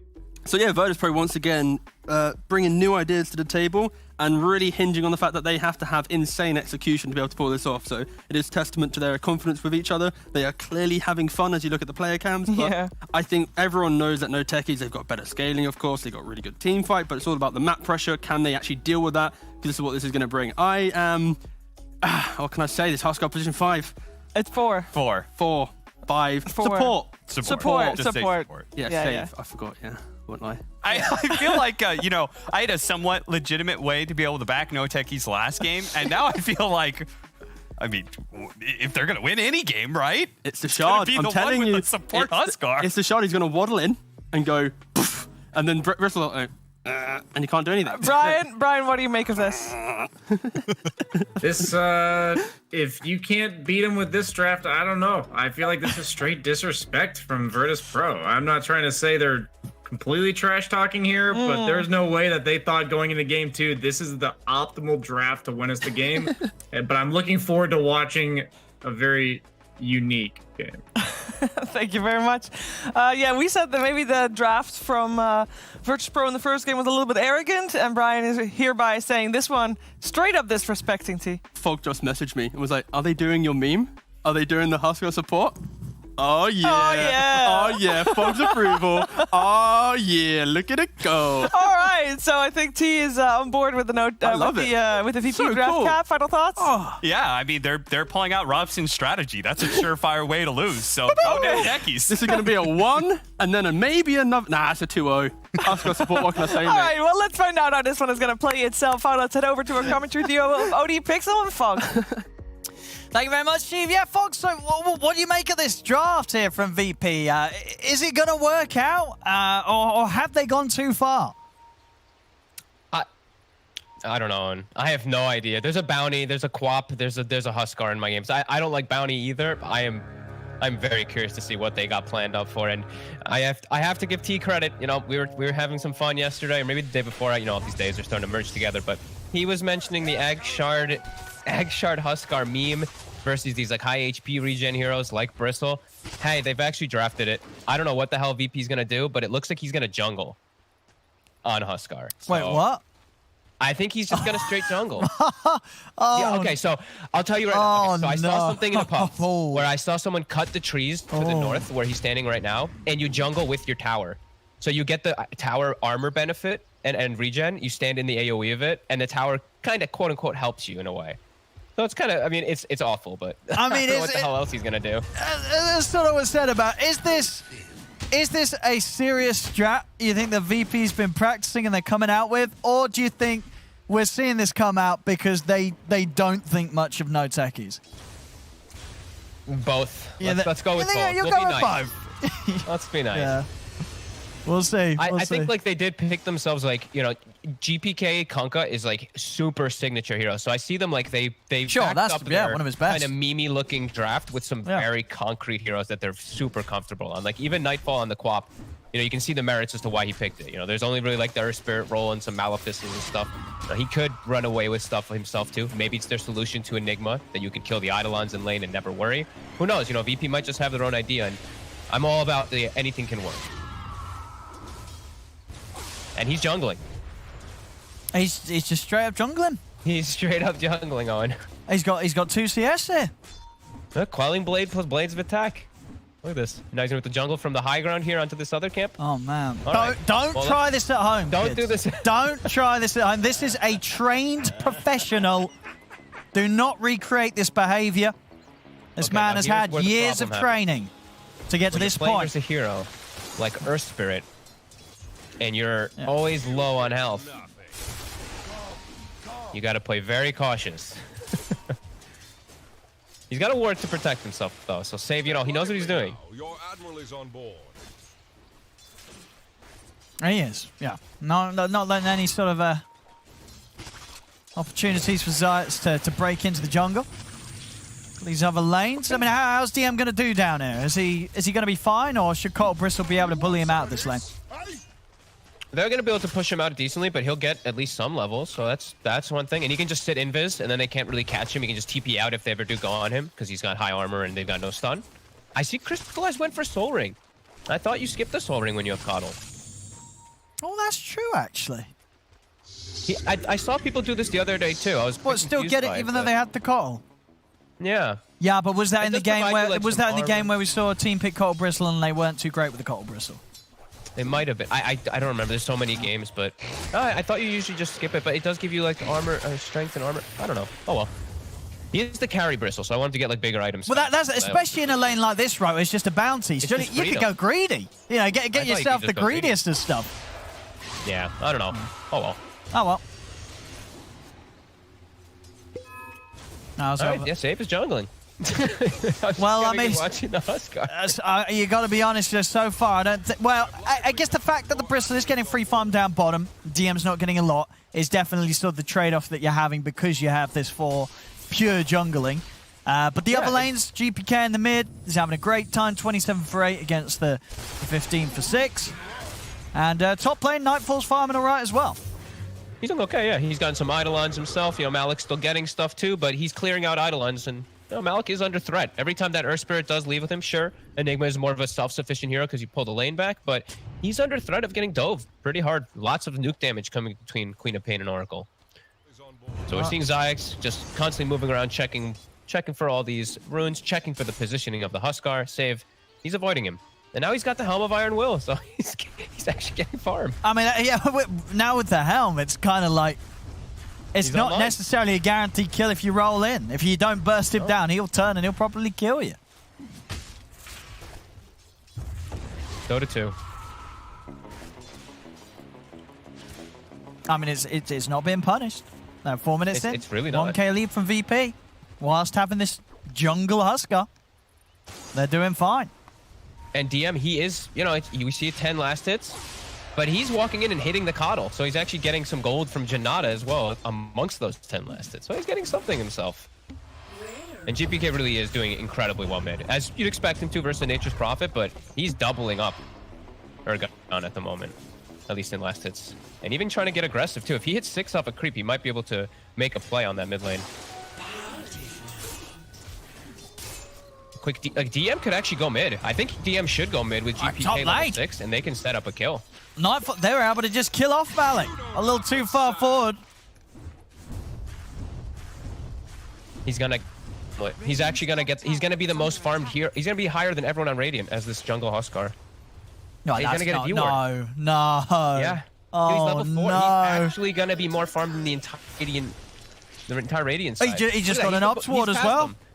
He just passed the Bristle. Oh no! It's actually good. It's actually good. It's Never mind, ladies and gentlemen. The restrictions are off. Start queuing it up right now. Position 4, Huskar, jungle only. And now Nightfall, he just leaves the lane. He leaves top because it's an Enigma. He can make rotations with GPK with the Siege Wave. And they're just breaking the lanes. They're breaking Dota. Now the question is, Fogged, if you get an Overwatch case where there's someone playing Huskar in the jungle, is he guilty or not guilty then? Uh-oh. Depends on the bracket. Depends on the bracket. Okay. wait, are you saying this immortal. If it's okay, so you're saying it's more acceptable at the higher levels?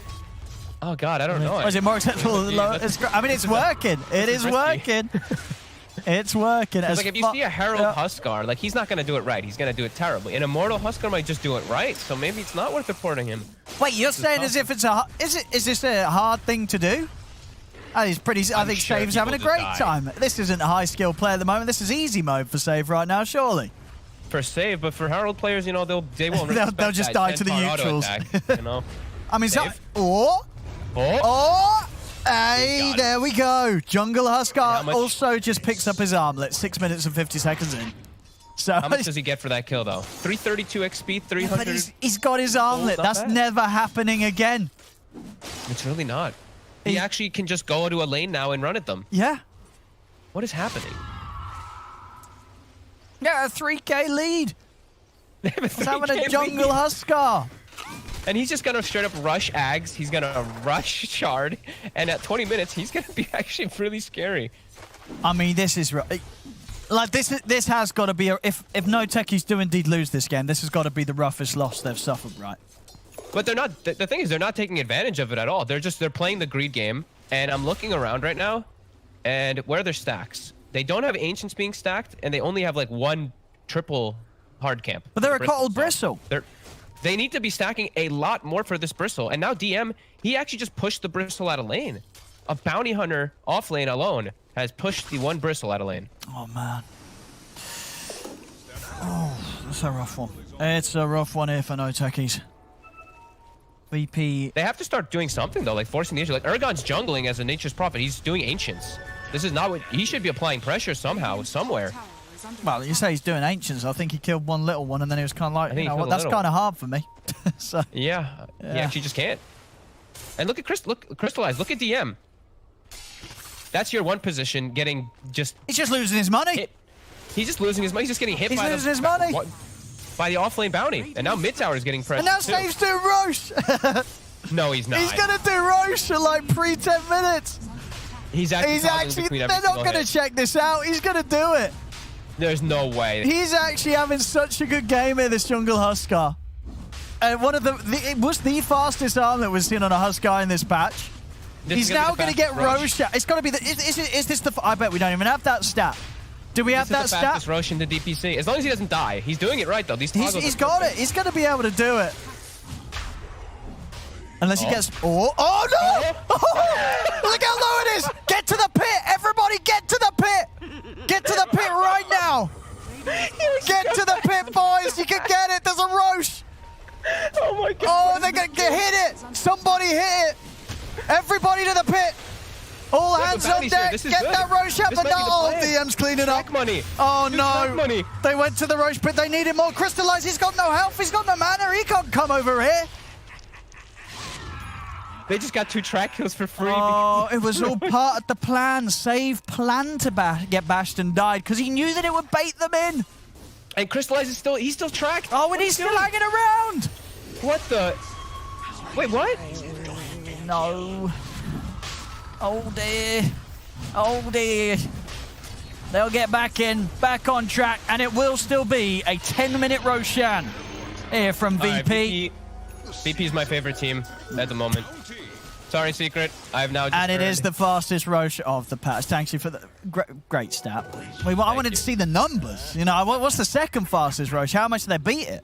Must have been They quite... probably only beat, I want to say like a 14 or 15 minute was the other fastest. Okay. Because there's TA. Oh, Hey, there we go. Whoa, whoa. Well played indeed. So Sing Fast for 10:45. So, oh, that was also a rather fast one. But I would imagine that one was not done by a Jungle Husker. This one was done by Save here. And they have a 6,000 gold lead. There's just NOTECHIES isn't doing anything. Oh, they're just man. letting themselves get affected. Aragon's jungling as nature's prophet. Something's going wrong on this team, man. They're broken. Something.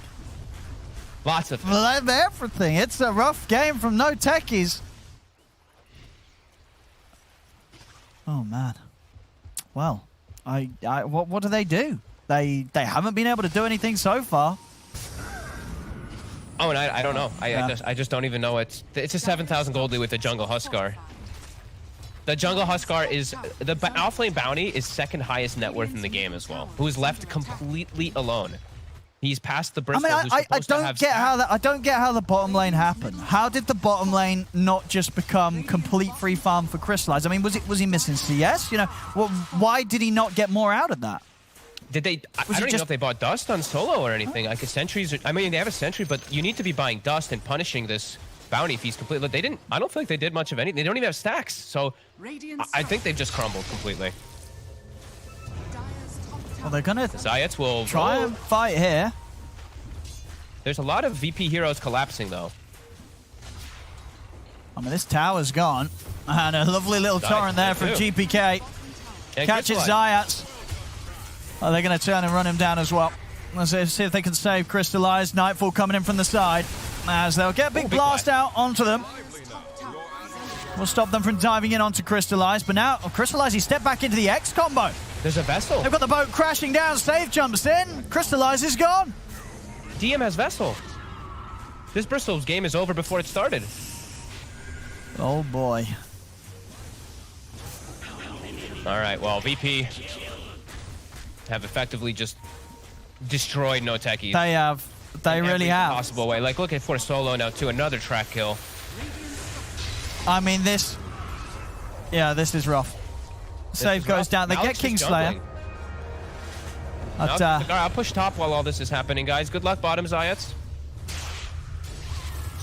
Radiant's bottom tower is under attack. They're just rolling. Aragon's like out jungle as well. Good luck. Yeah, well, a 13-minute tier 2 coming up here from VP. Radiant's bottom tower is under attack. My goodness, VP. If they hadn't done already, this is the kind of showing that's definitely going to scare a lot of the teams out there. You know, you don't mess with this team if they know when to do things like this. You know, that's the thing. When you see them make picks like this, the question was there. It's like, have they gone too far? Surely this isn't going to work. But the reality of it is a team this good is only going to do something like this when they know it's going to work. And my goodness, is it working here? 13 minutes, 10k lead. There is nothing weak about what VP's pulled out here. DM, is he actually going to be able to just TP out in their faces? He is. Okay. Yeah. VP have... I feel like it shouldn't be working this well, though. I feel like this should have been at least a little bit punishable from the side of NOTECHIES. They kind of just lost all 3 lanes. I mean, what... Jungle Huskar. Well, that's sort of looking back. What would have been the part of this that could have been punished the most? Are you talking more pressure on the bottom, making sure that DM doesn't have any sort of game down there as a solo offlane bounty? Or with their heroes, could they have been more invasive and done more to try and find this Jungle Huskar in the early levels? I mean, probably both, like everything. Like, it's eyes a lot on CIS, to be honest, for what he could have done. But even like solo, the supports, like, I don't know how they're not. I'd have to rewatch like the lane. Like, how the hell did he get so much? But where's the dust? Where's the goose? You know, push him out of lane, force him to TP out, force him to get nothing. He got everything, and they weren't stacking either. Is the thing. They only had the one camp that was being stacked. So, just felt like VP. They were able to do everything they wanted this game, and NOTECHIES just didn't do anything. They just played lanes and then just jungled. Like Aragon and Malik have just been jungling the whole game for the majority. And they're just continuing to crumble here, NOTECHIES. As DM just chasing them down. This might be one where we get a rather early tap out. As it's rough. Dying. It's very rough. It's going to be a global team wipe. 15k lead here. 15 minutes in. VP. I mean, I know it's oh, no, I think they just called it. They did. They just called it. GG well played is called here. 15 minutes in as NOTECHIES lose to the Jungle Huskar lineup of VP in one of, I feel like we said this a few times, but this game has to be the most one-sided game that we've seen here in this league, by far. That's how you break a team, honestly. Like, just pulling something like that out and them just literally losing the game in the first 6 minutes, it feels like. Yeah. Like, that's something else, honestly. VP, hey, they knew when to do it. They knew how to run it. And somehow they make it work better than I feel like it could have ran in any other example game. I feel like if you ran this like 50 times, if you practiced this 50 times versus the lineup, it wouldn't work this well in any of those attempts. That is unbelievable that they made it just absolutely smash. And NOTECHIES, yeah, no reaction. No. That... I would not have wanted to be on the team comms for NOTECHIES that game, as probably been being quite awkwardly quiet towards the end of that one, as yeah, understandably, a game to leave you sort of speechless, especially if you're on the receiving end of that beatdown here that VP pulled out. But there we have it. I mean, Jungle Huskar, as I say. Jungle Huskar. Just be careful with it if you're going to try it. I'm sure Save has done thousands of hours of practicing. But it certainly looked very good here. VP having another just an incredible VP game. Can't wait to see more from this squad. I mean, one of these sort of games, right, Fog, one of the reasons why you're always looking forward to see VP, even if you know it's going to be a one-sided game. I didn't expect anything like this from them, though. They've been pretty like stable, pretty standard with their draft. They haven't like ventured too far outside the realm of Dota. This one, they broke Dota. It doesn't make sense, and it worked for them, so that's great. Yeah, well, it certainly did. Well, there we go, ladies and gentlemen. That is the series done and dusted. VP, with this 15-minute victory, secure Game 2, and with that, the series as a whole. 2-0 to VP against NOTECHIES. And my whole panel said it was going to be NOTECHIES. It was going to take my shows how much they know, huh? We're going to talk about this Game 2 of the series and also get an explanation from the winners from what that Game 2 was after the break.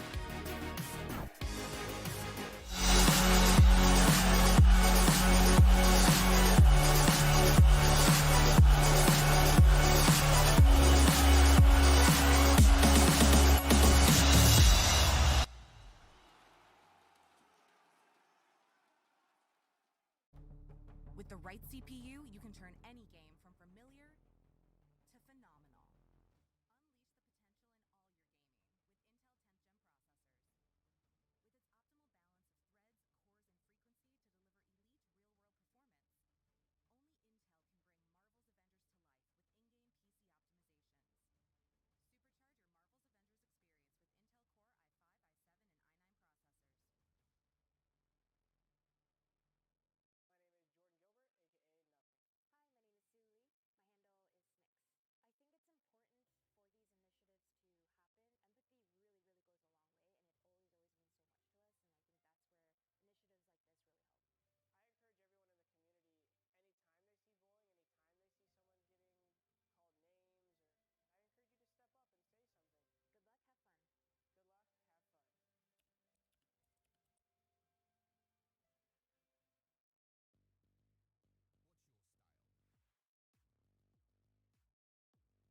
ESL one powered by Intel.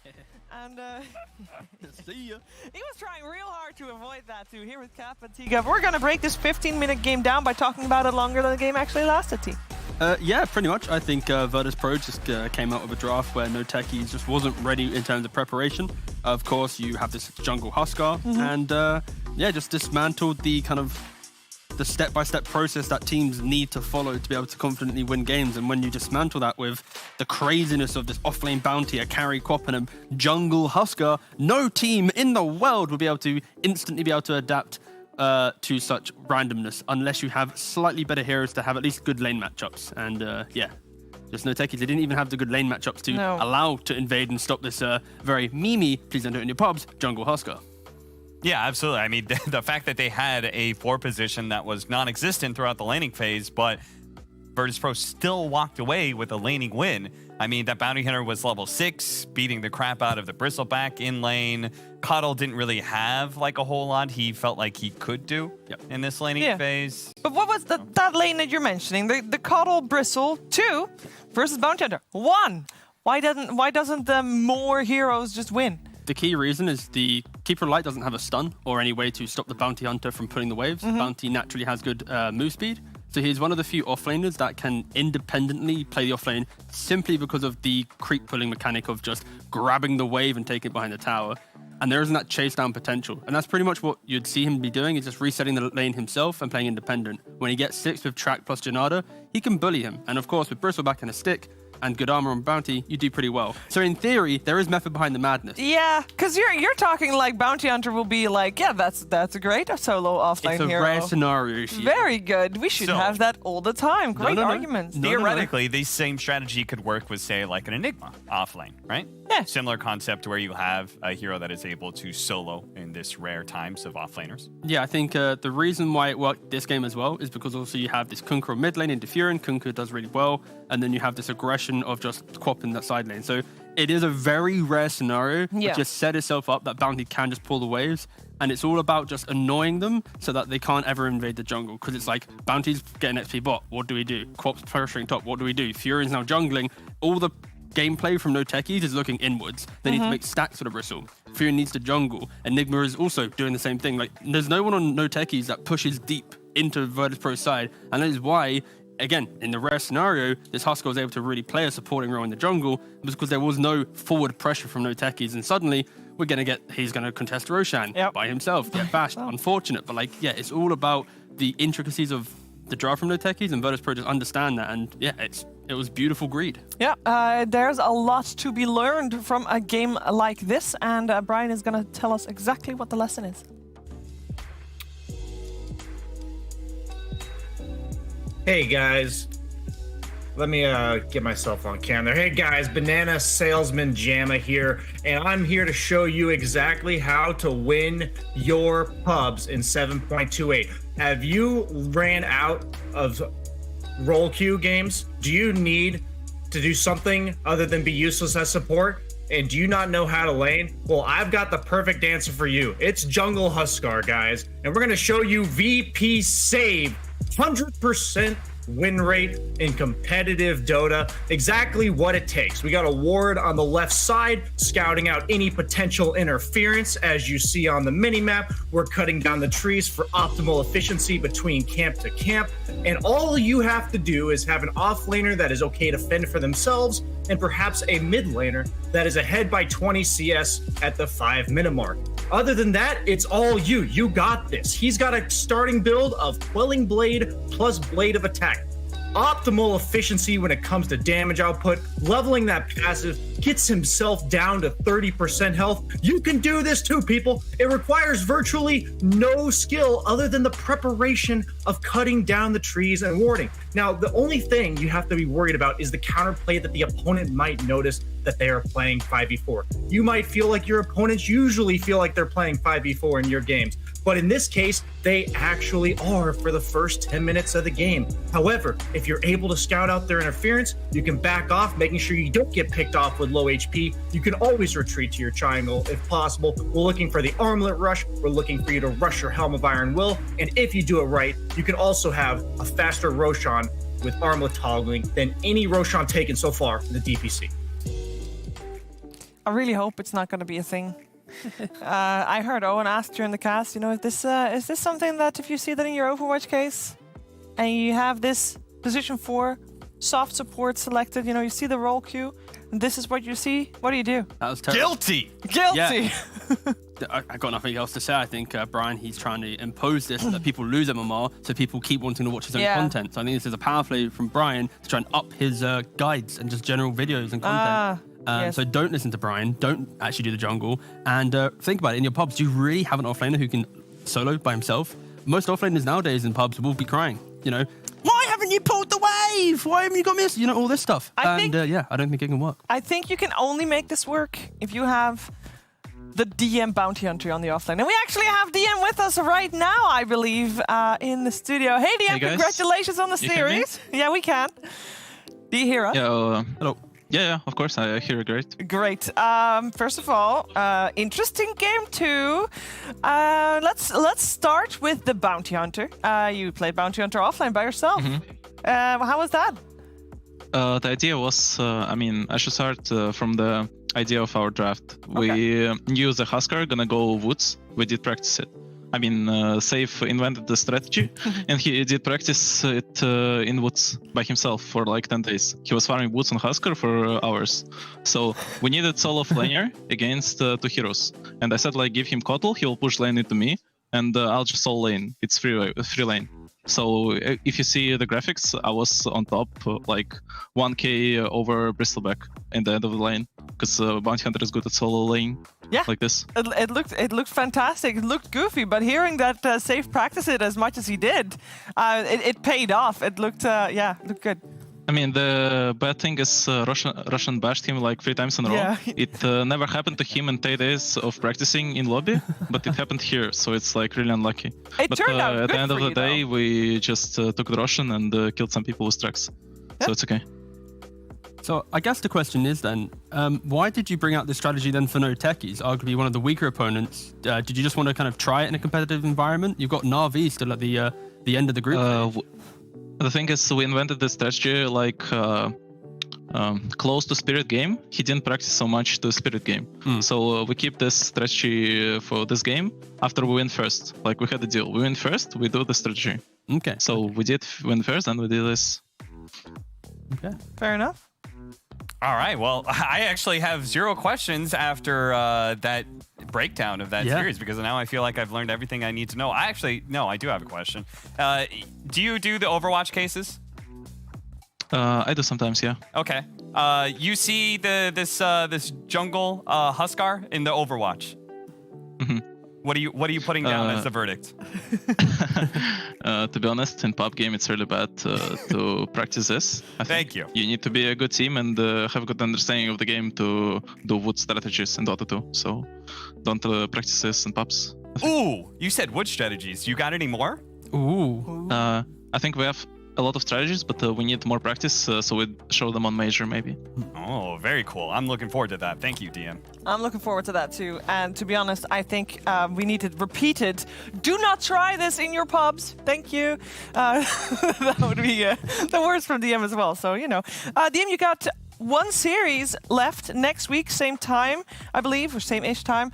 How are you going to prepare for the big showdown of Na'Vi VP? I mean, obviously we're gonna play some scrims to practice more and just gonna prepare the picks. That's what we do for every series. Are you confident going into it? Yes, I'm kind of confident. I'm confident in my team and in myself, so we're gonna have a good games, I think. All right. Well, I am already looking forward to it. Thank you so much for taking the time to talk to us and also being very open about why the strategy worked Thank you for guys. this time. Have a great evening. Thank you. You too.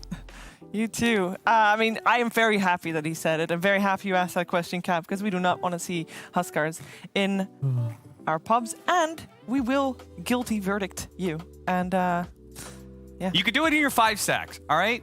You Yes. play Only if you tell the 5 stack. queue. When you join the 5 stack, you better tell them that you're doing it. You can't grief them, right? You join in the game with the lads. You hover over like Rubik or something. You're like, oh, I got a Rubik. Bam, Husker. No, none of that. Please tell your stacks beforehand if you are going to do that. But Depends still, on how much you value their friendship. and if you care, if you care about them at all. and preferably do it in Acquaintances. unranked.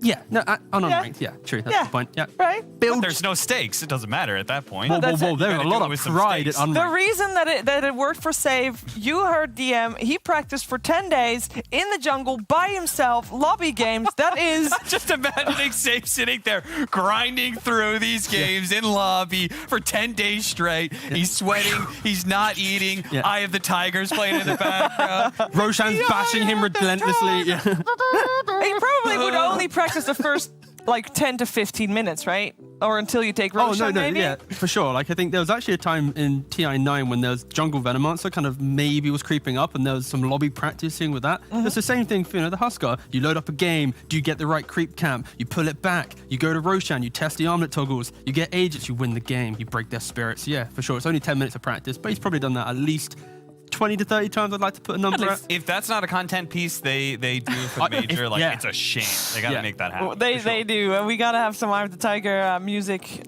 like that because I don't think you can play that in the, without being copyrighted. I'll sing it for you. Don't worry. That's good.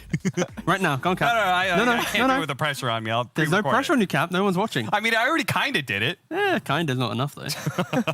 Talk the talk, All right, mate. guys, that was only the first series of our 2 series that we're going to have today. And the next series is going to be Unique versus AS Monaco Gambit. However, that series will have a set starting time, which is 6 p.m.? 6 p.m. our time. So stay tuned. But you do have a little bit of time before we are ready to show you Unique versus AS Monaco Gambit.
city like it's Gotham. They told me get one, so I got one. Stop saying you're a boss when you not one. You ain't sacrificed, nah, you ain't lost none. All over the gram like you got a bag. You ain't big dog, we ain't hear none of that. I'm in the gym looking like a running back. How you know the flow, got him coming back. Who I was in the past, I'm unattached. Only focus in this moment is bringing the summer back. Oh, respect my grind, elevate souls and I spread good vibes. Young divine, you know I gotta shine. Raise your hands for a good time. Aight. Vibe until the morning, sleep until the noon. You said that you want it, so I got it for you. Let's all get together and show them how we move.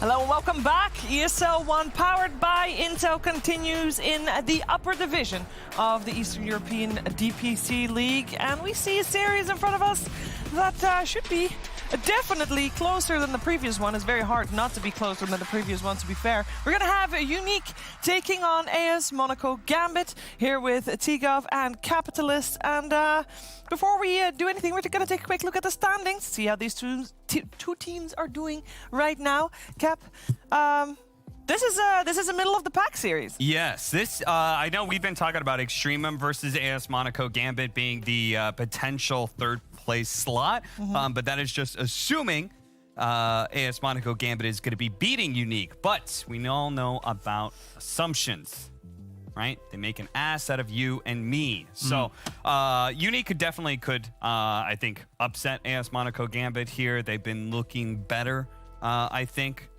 I personally, eye test wise, I feel like Extremum looks like the best team to compete with AS Monaco Gambit. But then again, they lost their series with no one. So maybe adding somebody, they forgot what they lost in FN. Or FN. Every time they always forget, and it's too late at that point. You can't get them back. But no, yeah, I think for Unique, the teams that they have beat, of course, are NOTECHIES and Empire. So sure, they are looking better, but they are beating teams who are arguably looking, a lot worse than everyone else in this group so far. So I think this is the real proving ground. If Unique want to have that kind of miracle run where they turn it back around after being 0-3, this is the perfect series to start with it. And I think it is, of course, Gambit favored, but you have to hope that Unique can put up a fight. Yeah, I mean, you guys are mentioned like, the only two teams that Unique won from are Empire and NOTECHIES. Same thing goes for AS Monaco Gambit. They have actually also gotten a 2-3 score, and they have won exactly the same versus exactly the same teams. True, but their 3 losses are against Virtus.Pro, Na'Vi, and Spirit. Yes, which are arguably Virtus.Pro, Na'Vi, and the only difference is Extremum. Yeah, so which was a close 3-game series. It was. I think you're selling Unique short. We're going to focus on Unique first.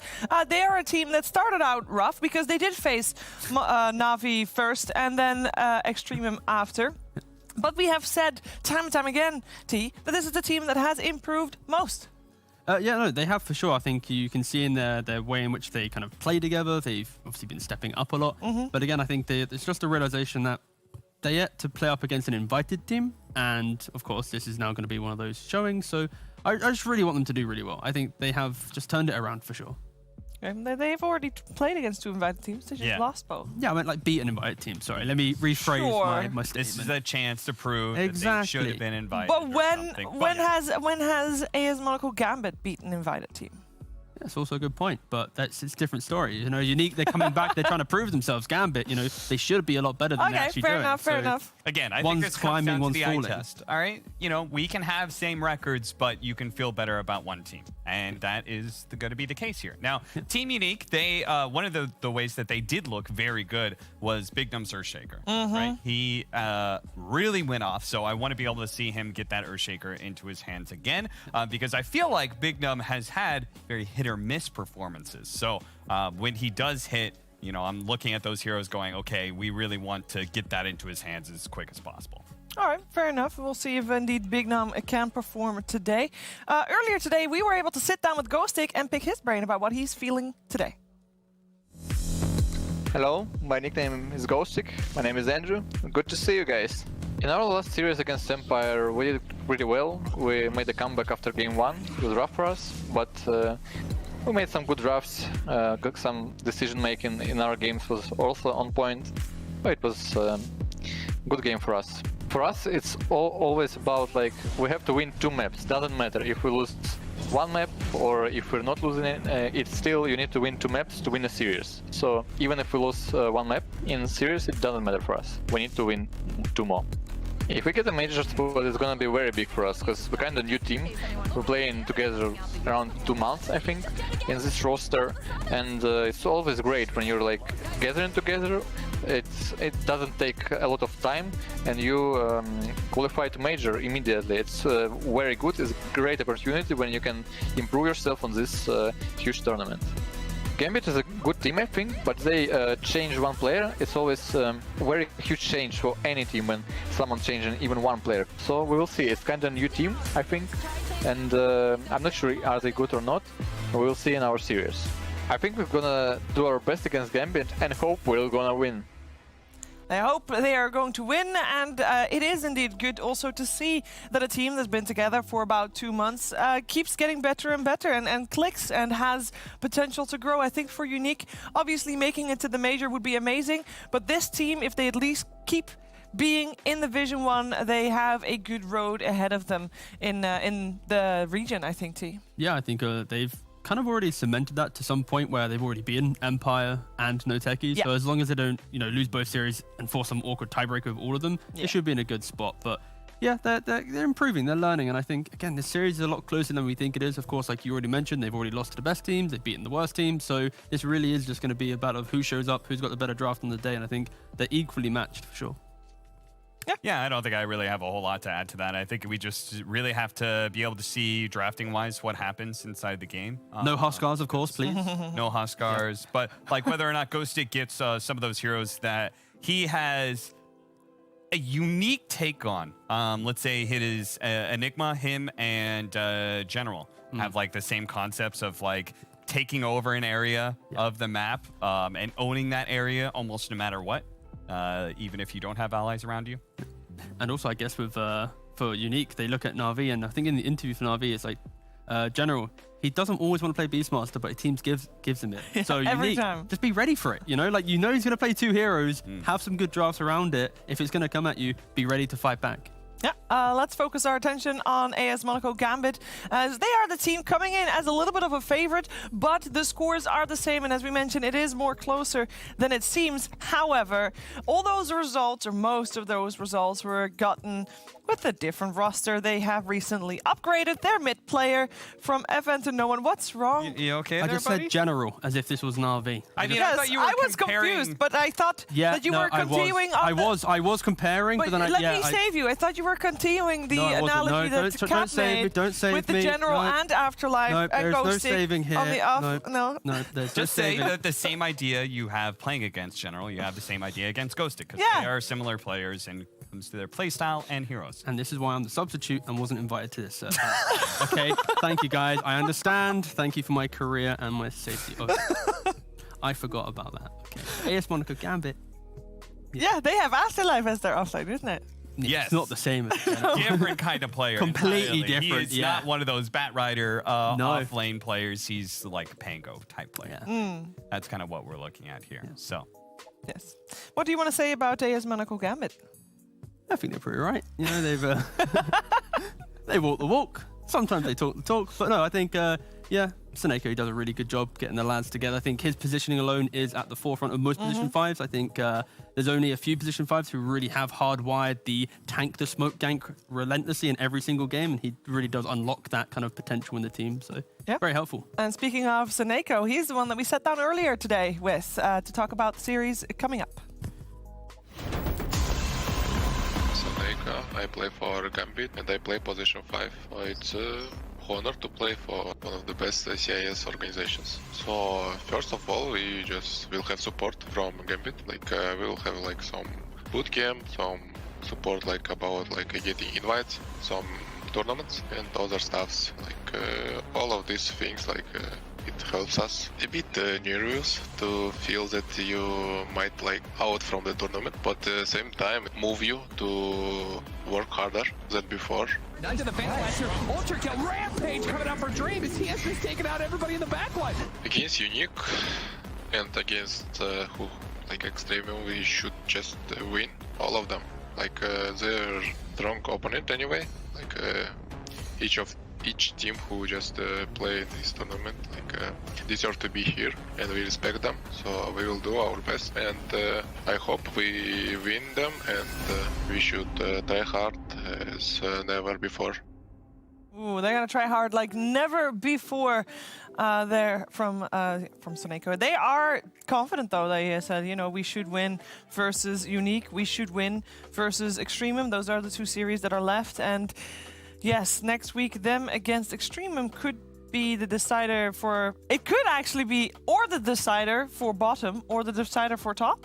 Yeah. Is that how that works right now? Yeah, absolutely, 100%. We agree with you.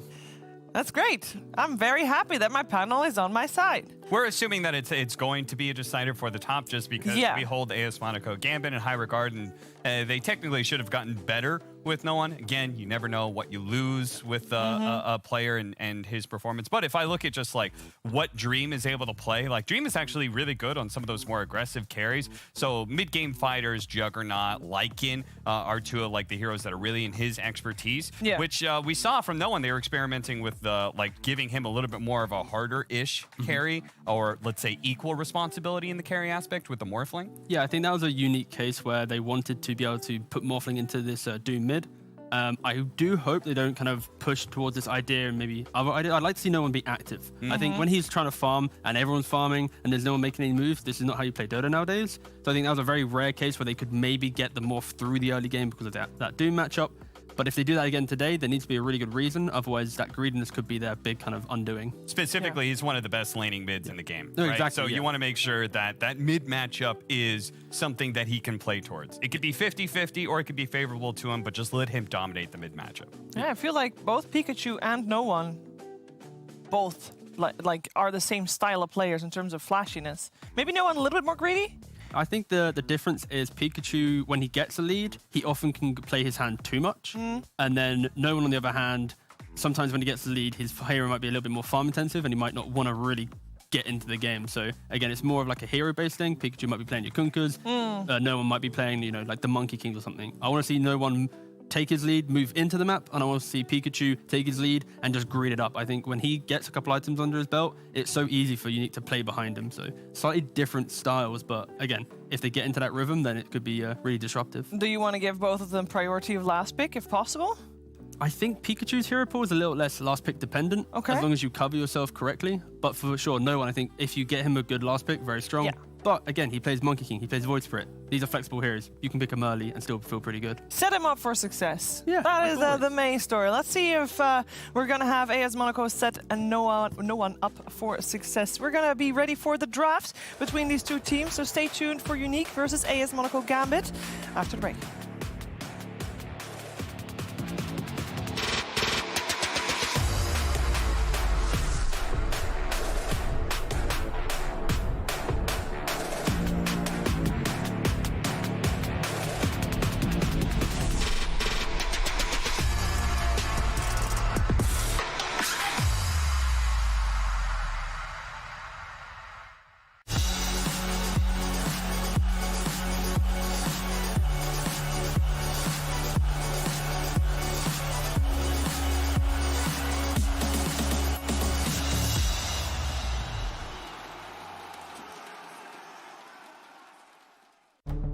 With the right CPU, you can turn any game from familiar to phenomenal. Unleash the potential in all your gaming with Intel 10th Gen processors. With its optimal balance of threads, cores, and frequency to deliver elite real-world performance, only Intel can bring Marvel's Avengers to life with in-game PC optimizations. Supercharge your Marvel's Avengers experience with Intel Core i5, i7, and i9 processors.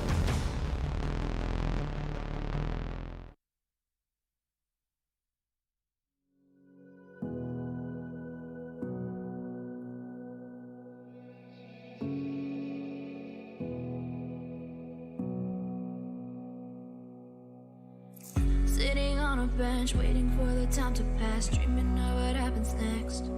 I see what I wanna be, questioning my destiny, only knowing what I see. I don't even realize I've already made a path, and I can change it anytime. I can't take it back. I know what I want, but it seems so damn far away.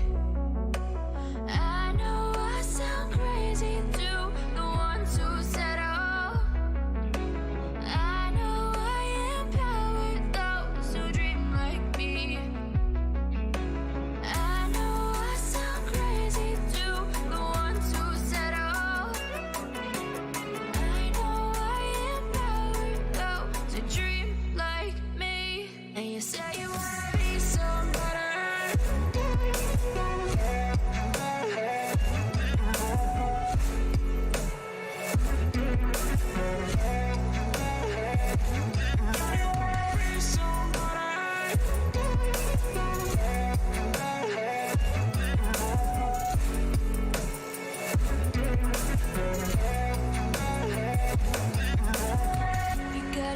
Then you better use it.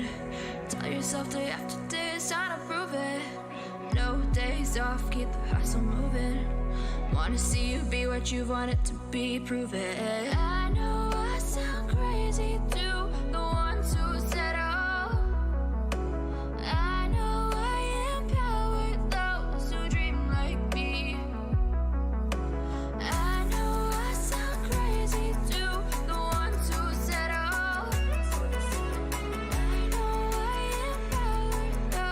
Dream like me.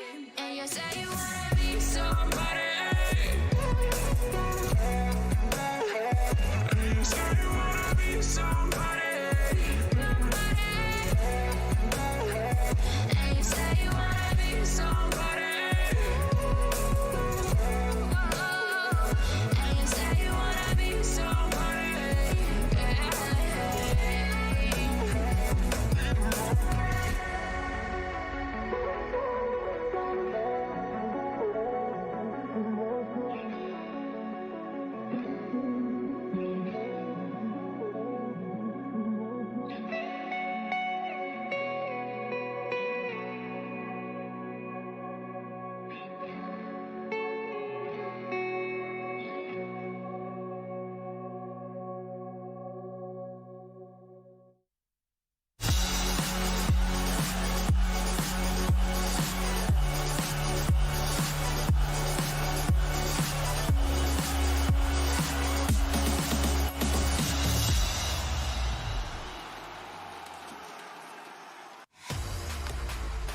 In the upper division of the CIS region for the DPC League, we are here with Team Unique and AS Monaco Gambit. You are watching ESL 1 powered by Intel, and this should be a good best of 3. Both teams so far in terms of results, very, very similar. They're 2 and 3 on the record, and they are looking to prove themselves here in this series. We got Brian on the big screen, Cap and Tiga with me as well.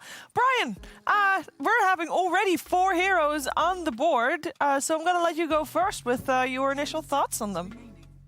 Yeah, a lot of back and forth. The Nyx Assassin, you usually beat it with group up push lineups, so they respond with the Beastmaster. Enchantress, the best support in the laning phase as well as in the game. You enchant the boars against the Beastmaster, but mainly you're a support that can face check high grounds because Beastmaster's summons, even though they have bonus attack speed, usually can't chew through your untouchable. So I like a little bit of the chess going on so far, and I'm enjoying both openings. Yeah, the interesting thing for me is Unique cover themselves, where they pick this early CM, so with the idea that they want a Beastmaster, right? So you go CM, you cover yourself from an eventual Enchantress pick, because of course the Frostbite against any creep will be able to kill it off later into the game. And then the Beastmaster responds to the Nyx. So yeah, like Brian said, nice little kind of back and forth, and kind of this is the preparation that really kicks in, and that's how quick we got through the draft, because they knew it was coming. I hate speaking third on these panels. Everybody has already settled Great job, the thing. guys. You covered the first pick. So let me go ahead and go over the bans. Whoa. Unique is banning the Afterlife heroes. Correct. Afterlife likes tanky boys. But why are the tanky boys good in this game? Woogie boys. Why are they good though this game though, Cap? I don't know. Okay, because you've got the Beastmaster, bit of push. Tidehunter and Timbersaw were to lane, intercept Beastmaster, and Darkseer Nyx. Woof! potent as hell. Still that Beastmaster aura. You really like Darkseer Nyx that much? Mate, I love it. Okay. Okay, yeah, thank you. We made it past the bans though, Brian. Yeah. It's amazing how if I can just kind of drone out Cap, but at the same time, he's like, you know, he's letting me concentrate on something and suddenly just flies on by. Yeah. As we got Wraith King opening up in the second round, that's a bit odd to me.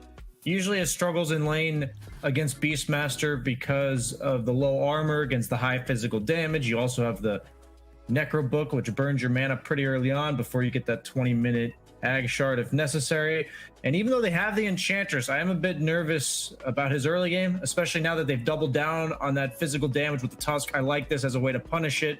And I'm curious if we might even see a potential like aggro lane from Unique because of the weakness of the Nyx and the Wraith King early on. Now, T-Gov, I think you've been really on point when it comes to analysis today. That's so what is your hold so far on Unique's? Well, I think Unique, like Brian said, they got this really nice aggressive potential with their heroes, but also they can really lock themselves into just kind of just strong lanes. They don't need to be anything too creative. You know, the CM Tusk opens up for a lot of options. With Wraith King, think about carries right now. What are the great carries into Wraith King, Brian? What, like, if you're a carry player, you know, in this position, you see this Wraith King early pick, you're the last pick in the draft. Does a Terrorblade whet your appetite, Brian? Yeah, there's really nothing that feels quite amazing. I don't think Wraith King is exactly countered in the carry role. I do think Monkey King specifically feels really nice. And now that they picked Void Spirit, I would like it even more against all four heroes of Gambit. How about a Pangolier, Brian, actually? Pangolier, huh? Do Unique play the Pango mid? It could be an option, but I like the carry pick here. I think the Pangolier's a bit too left field. I just like a strong win condition carry right now, where there's no real punishment in the laning phase due to it being a Nyx and an Enchantress support duo.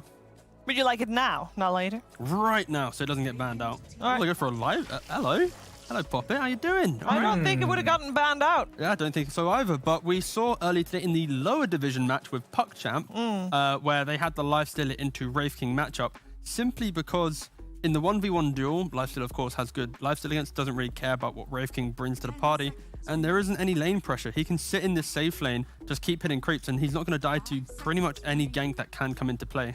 If Enchantress wants to gank him, guess what? He gets a free infest, steals the creep, runs away. Yeah, no, I think their supports, they don't offer really anything against this Lifestealer. Now they kind of, you know, want to be able to have a BKB piercing stun, but I don't think they can really get it with their last pick. Unless they're going to go a Legion Commander. There's always an enemy going on behind Ghostic, huh? This time we just can't see which one it is because he has the old background blur on. Smart. It's very smart. We have got the Monkey King banned out, so it looks like ASM Gambit also recognized that as a good core against that Monkey King.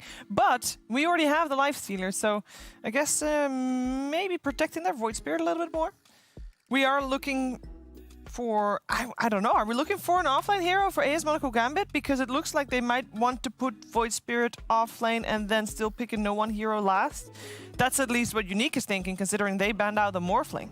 I would like to see an offlane pick. I think their draft is too well-rounded right now. Just having this mid Void Spirit just prepares pretty well. They're banning out Monkey King as well, big indicator that it's the mid lane. And I think you just really unlock your draft with like a really strong offlaner. The issue is when you have this Lifestealer, a lot of these normal offlaners that you'd look towards seeing don't feel that great, right? And when you mention like Legion, you just don't do any damage. Yeah, I'm not a big fan of Legion not Commander at all. right now. Okay, hear me out for last pick. Listening, Cap. Okay. All ears. They're pretty big.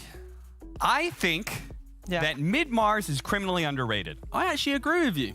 I do agree. The only issue is the only time that we've seen it is pretty much bait and Dendy, but it still has some pretty good showing. Yeah, it's got the mid matchup against Void Spirits. I think you just want further lockdown for a Lifestealer draft, right? Isn't that normally what you just kind of need, is just to make sure your Lifestealer can't get kited around? Yeah, pretty much. What do you think about Mars that's like underestimated? I think he's underestimated as a mid laner. As in, I would like to I'm see saying, like, what about him like makes him a mid laner for you in this? Oh, I think he's got some strong matchups for some of the current mid pool, and that I think his rotational ability, if he's able to just get that Yule Scepter, like he can go around, make some chaos, strong team fight. He's a hard hero to push into as well, so he's a natural protector of the mid tower. I think that's the key thing that you just mentioned. I think if Kunkka right now, for me, actually, on Unique sounds amazing. Enchantress Nyx, how do they rotate onto mid lane with confidence? Good call. Because, like, he's just such a strong hero. And now, AS Monaco, they need a strong offlaner that can provide some team fight and get into the back lanes. I still like what? true. I kind of like Pangolier still. I think that kind of hits up into the afterlife repertoire of hero pool. Yeah, I like Pango a lot here. Tidehunter's banned. I think Pango's fine. He's played Underlord as well. Don't know how much I like it. I think we need someone that can get into the middle of the fight and then allow like the Vendetta to come into play from Nyx. The voice for it to utilize his astral steps. Like they don't have that hero. That's kind of like the vision hero. Ench with the creep maybe, but CM Frostbite, Lifestealer Infested doesn't really play that well. I'm nervous about any offlaner that can't escape from the Tusk shards, because if he were to ever roam bottom with the Lifestealer innate attack speed, a lot of these offlane melee beef heroes like the Underlord, they just get kind of like chewed up at that stage in the game. So that's why Pangolier stands out to me, not only as like the team fight disruption, but also a hero that can get off the ground in the first like 5 minutes. Against Tusk, like they have the Void Spear, which is nice, and if they have Wraith King, who's like the only core that dies to him, they can kind of play around that. They go for the Underlord. I think it's good for their game plan, like about what they needed in later game team fights. But I am deeply concerned that you're going to have kind of two offlaners that get really picked on. I think Unique's probably going to ditch top lane sometime early on, knowing that Beastmaster can't really do much against the Enchantress. And this Underlord is just going to be ran at by a Tusk. And I don't think Underlord can play if he's had like 2 or 3 deaths in the first 10 minutes. I think that hero has no real recovery mechanism. He feels incredibly underwhelming when he falls behind. So I'm gonna have to roll with Team Unique for this first draft. The key thing is though, from Monaco Gambit, they do have this innate tankiness where once they overcome the initial laning phase, kind of prowess of CM and Tusk, they will kind of, be able to just shrug off any fight that they want to take. They can reset it. Of course, there's no real cooldowns they're punishing, but they can slowly move through the map and take whatever fight they want. But yeah, I still think this early pressure from Unique will give them this advantage, and I'm skeptical about the Underlord really pressuring Lifestealer. He should have a pretty good time farming, and then Lifestealer might show up and just be able to 1v1 the Wraith King. So I've got a question for you. I played both these matchups, and they both suck from the offlane perspective, right? Who is going to be worse with a laning phase that gets crushed, right? Is it Underlord or Beastmaster? Who recovers better? Oh, Beastmaster for sure. Yeah. Because like you buy a Necro 1, rush it, you invade your enemy jungle, just farm there. Your team can then retreat into your own jungle if needed, and you're farming 3/4 of the map. Yep. Underlord, he like awkwardly waddles his way through to like one camp, puts Firestorm down, and it's so much harder. And also, there's no tower pressure from Underlord. So Beastmaster, in regards of meta, is the better offlaner to play from behind. So I agree. That's why I'm going with Unique. Everybody believing in Unique for this first game of this best of 3. Let's hear from 2 other members of our broadcast team. We got Moxie and Purge for the cast. All right, well, thank you so much, Sheever. It sounds like Underlord is going to have a very difficult game, whereas the Beastmaster has a little bit more flexibility with the way that he gets to play his. What do you think we need to be watching out for specifically, though, here, Purge? Well, main thing is going to be, how many times can he be pressured in lane on Underlord's side? He's got to be careful, certainly, because he's not going to be able to do anything to Lifestealer, but he has some vulnerability when rotations come through. I think the other lane that's really interesting is going to be how Tusk does in his lane. He's not a hero that we see a huge amount of times right now, but he obviously amplifies his team's damage by a lot. So pairing like tag team, a damage amplifier with like Beastmaster Aura means that their ability to jump on people and get kills is going to be huge. But the person that's going to set that up mainly is going to be Pikachu on Kunkka. Or the Tusk himself as he plays around either Beastmaster mid. So I think Tusk is like the crucial piece that's going to go where the kills are going to happen. So I think he's the hero to watch here on the Team Unique side. Ooh, here comes the fight. All right, we got four action right over there. That tag team looking very valuable right now. Nice impale as well. Look at this damage coming out. Doesn't matter though. Bignum does get taken down. A little rough there. Yeah, that was like running face first into a train, basically. Yeah, it looked great, but Enchantress is 320 movement speed, and they had 5 whole heroes there, very ready to deal with that. They're gonna leave the ward for no one. This doesn't actually get him. Oh, it does give him experience. Okay, so the gold still goes. Was it? I thought the gold was based on Sentry. Never mind. Anyways, they go on Enchantress. She just simply walks away, and everybody else on the Unique side can't do much else. They wanted a Tidebringer cleave, but he's not going to skill like Torrent or something, right? So their level 1 just wasn't nearly as strong there, and Unique got a little bit ahead of themselves with that engagement. That's like the dream, though, for Crystal Maiden to get all 4 people with that one Nova. Yeah, that feels good, and it certainly helps, but they didn't have all their heroes there, and they didn't have the best level 1, and that's why AS Monaco Gambit went for that 5-man smoke. All right, well, the block is on here, going off on the mid lane. No one looking like he's very much in control of his side. It looks like Wraith King is lane swapping. Yeah, they're going to lane swap right away. He got about halfway to his tier 2, and then he just ditched. He's like, JK, changed my mind.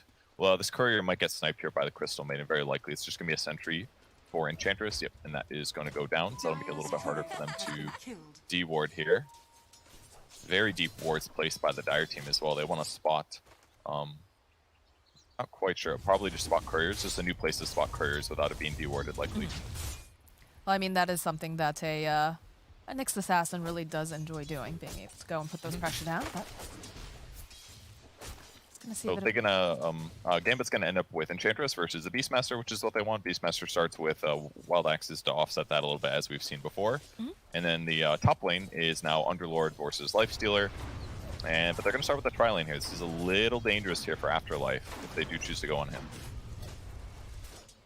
Looks like he's just gonna hang back and play it very, very safe for now. But that is going to allow Palantimos to get a lot of free farm here. A bit of trading here with Immersion. Throw down the Nova, get a couple clicks off. It's a nice impale, though. We'll stun up both of them.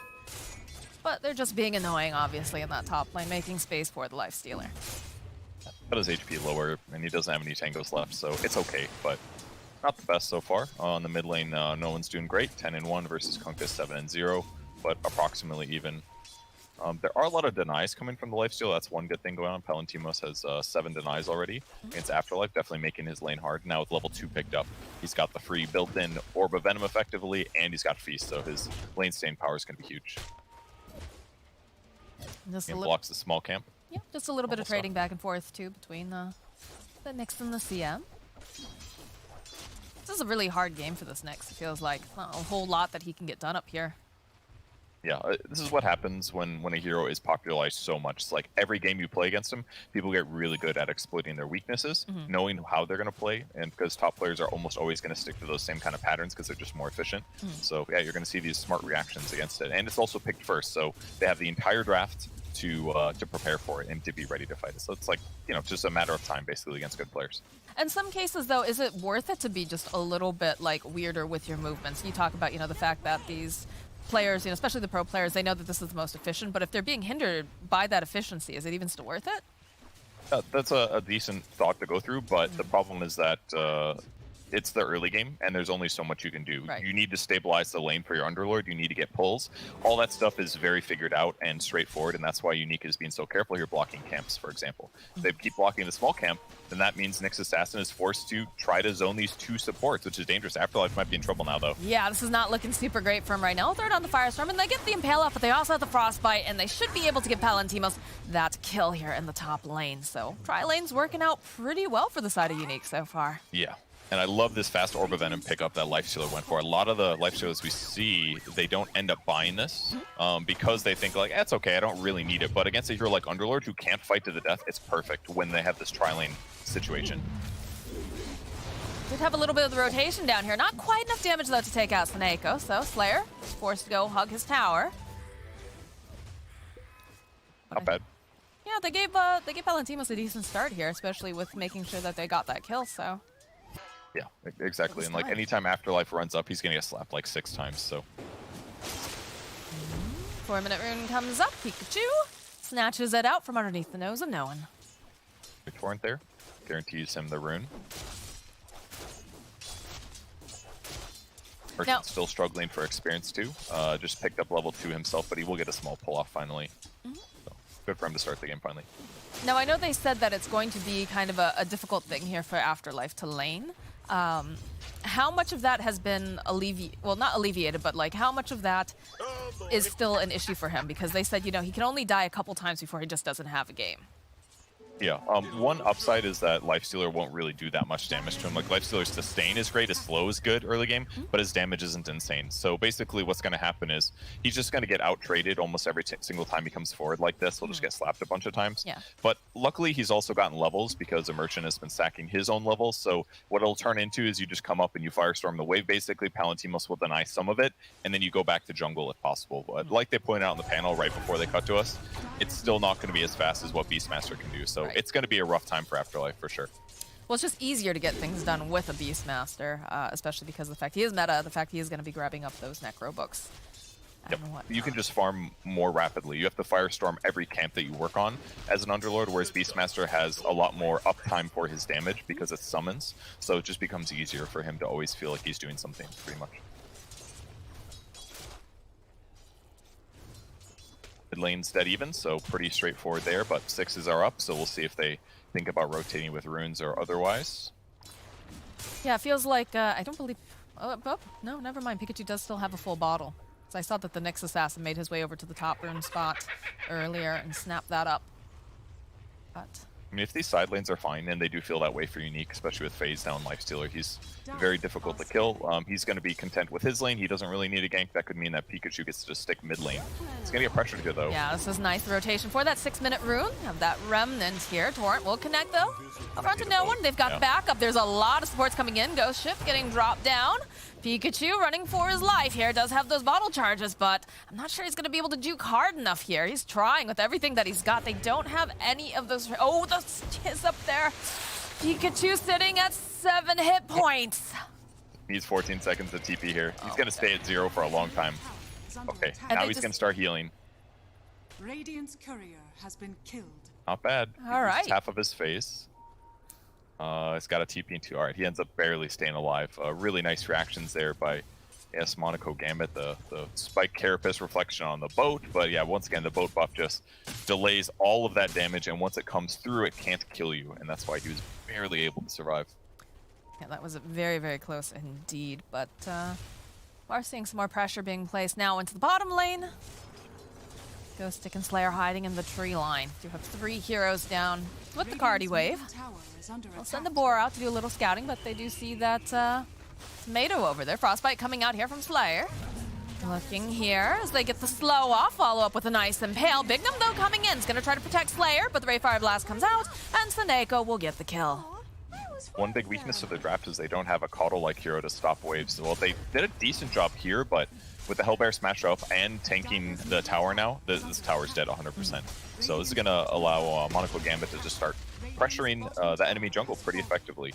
They still have kind of weak levels on their supports, but their cores are all doing fine with the exception of Afterlife. So Afterlife's goal at this point is just kind of like stabilize, continue to get levels. He'll be able to offset a lot of the push coming from the enemy team because they're basically very summon based. And then the rest of the Gambit heroes are just going to be pressuring offensively now. Yeah, he is pretty much the one main form of D-push over on the side of ASM Gambit, so it's going to be important that he's moving around, trying to make sure that these waves don't push him too heavy.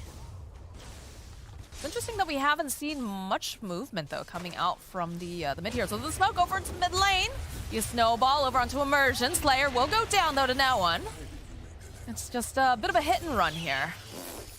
They almost reacted well, but the Ice Shard's not able to catch the Nyx, and yeah, they just get another kill. Very common at this point when you have underleveled supports for them to stick in one of your mid lanes, for example, while your mid laner's jungle, but CM not able to get too many levels out of this nice moment, unfortunately for her.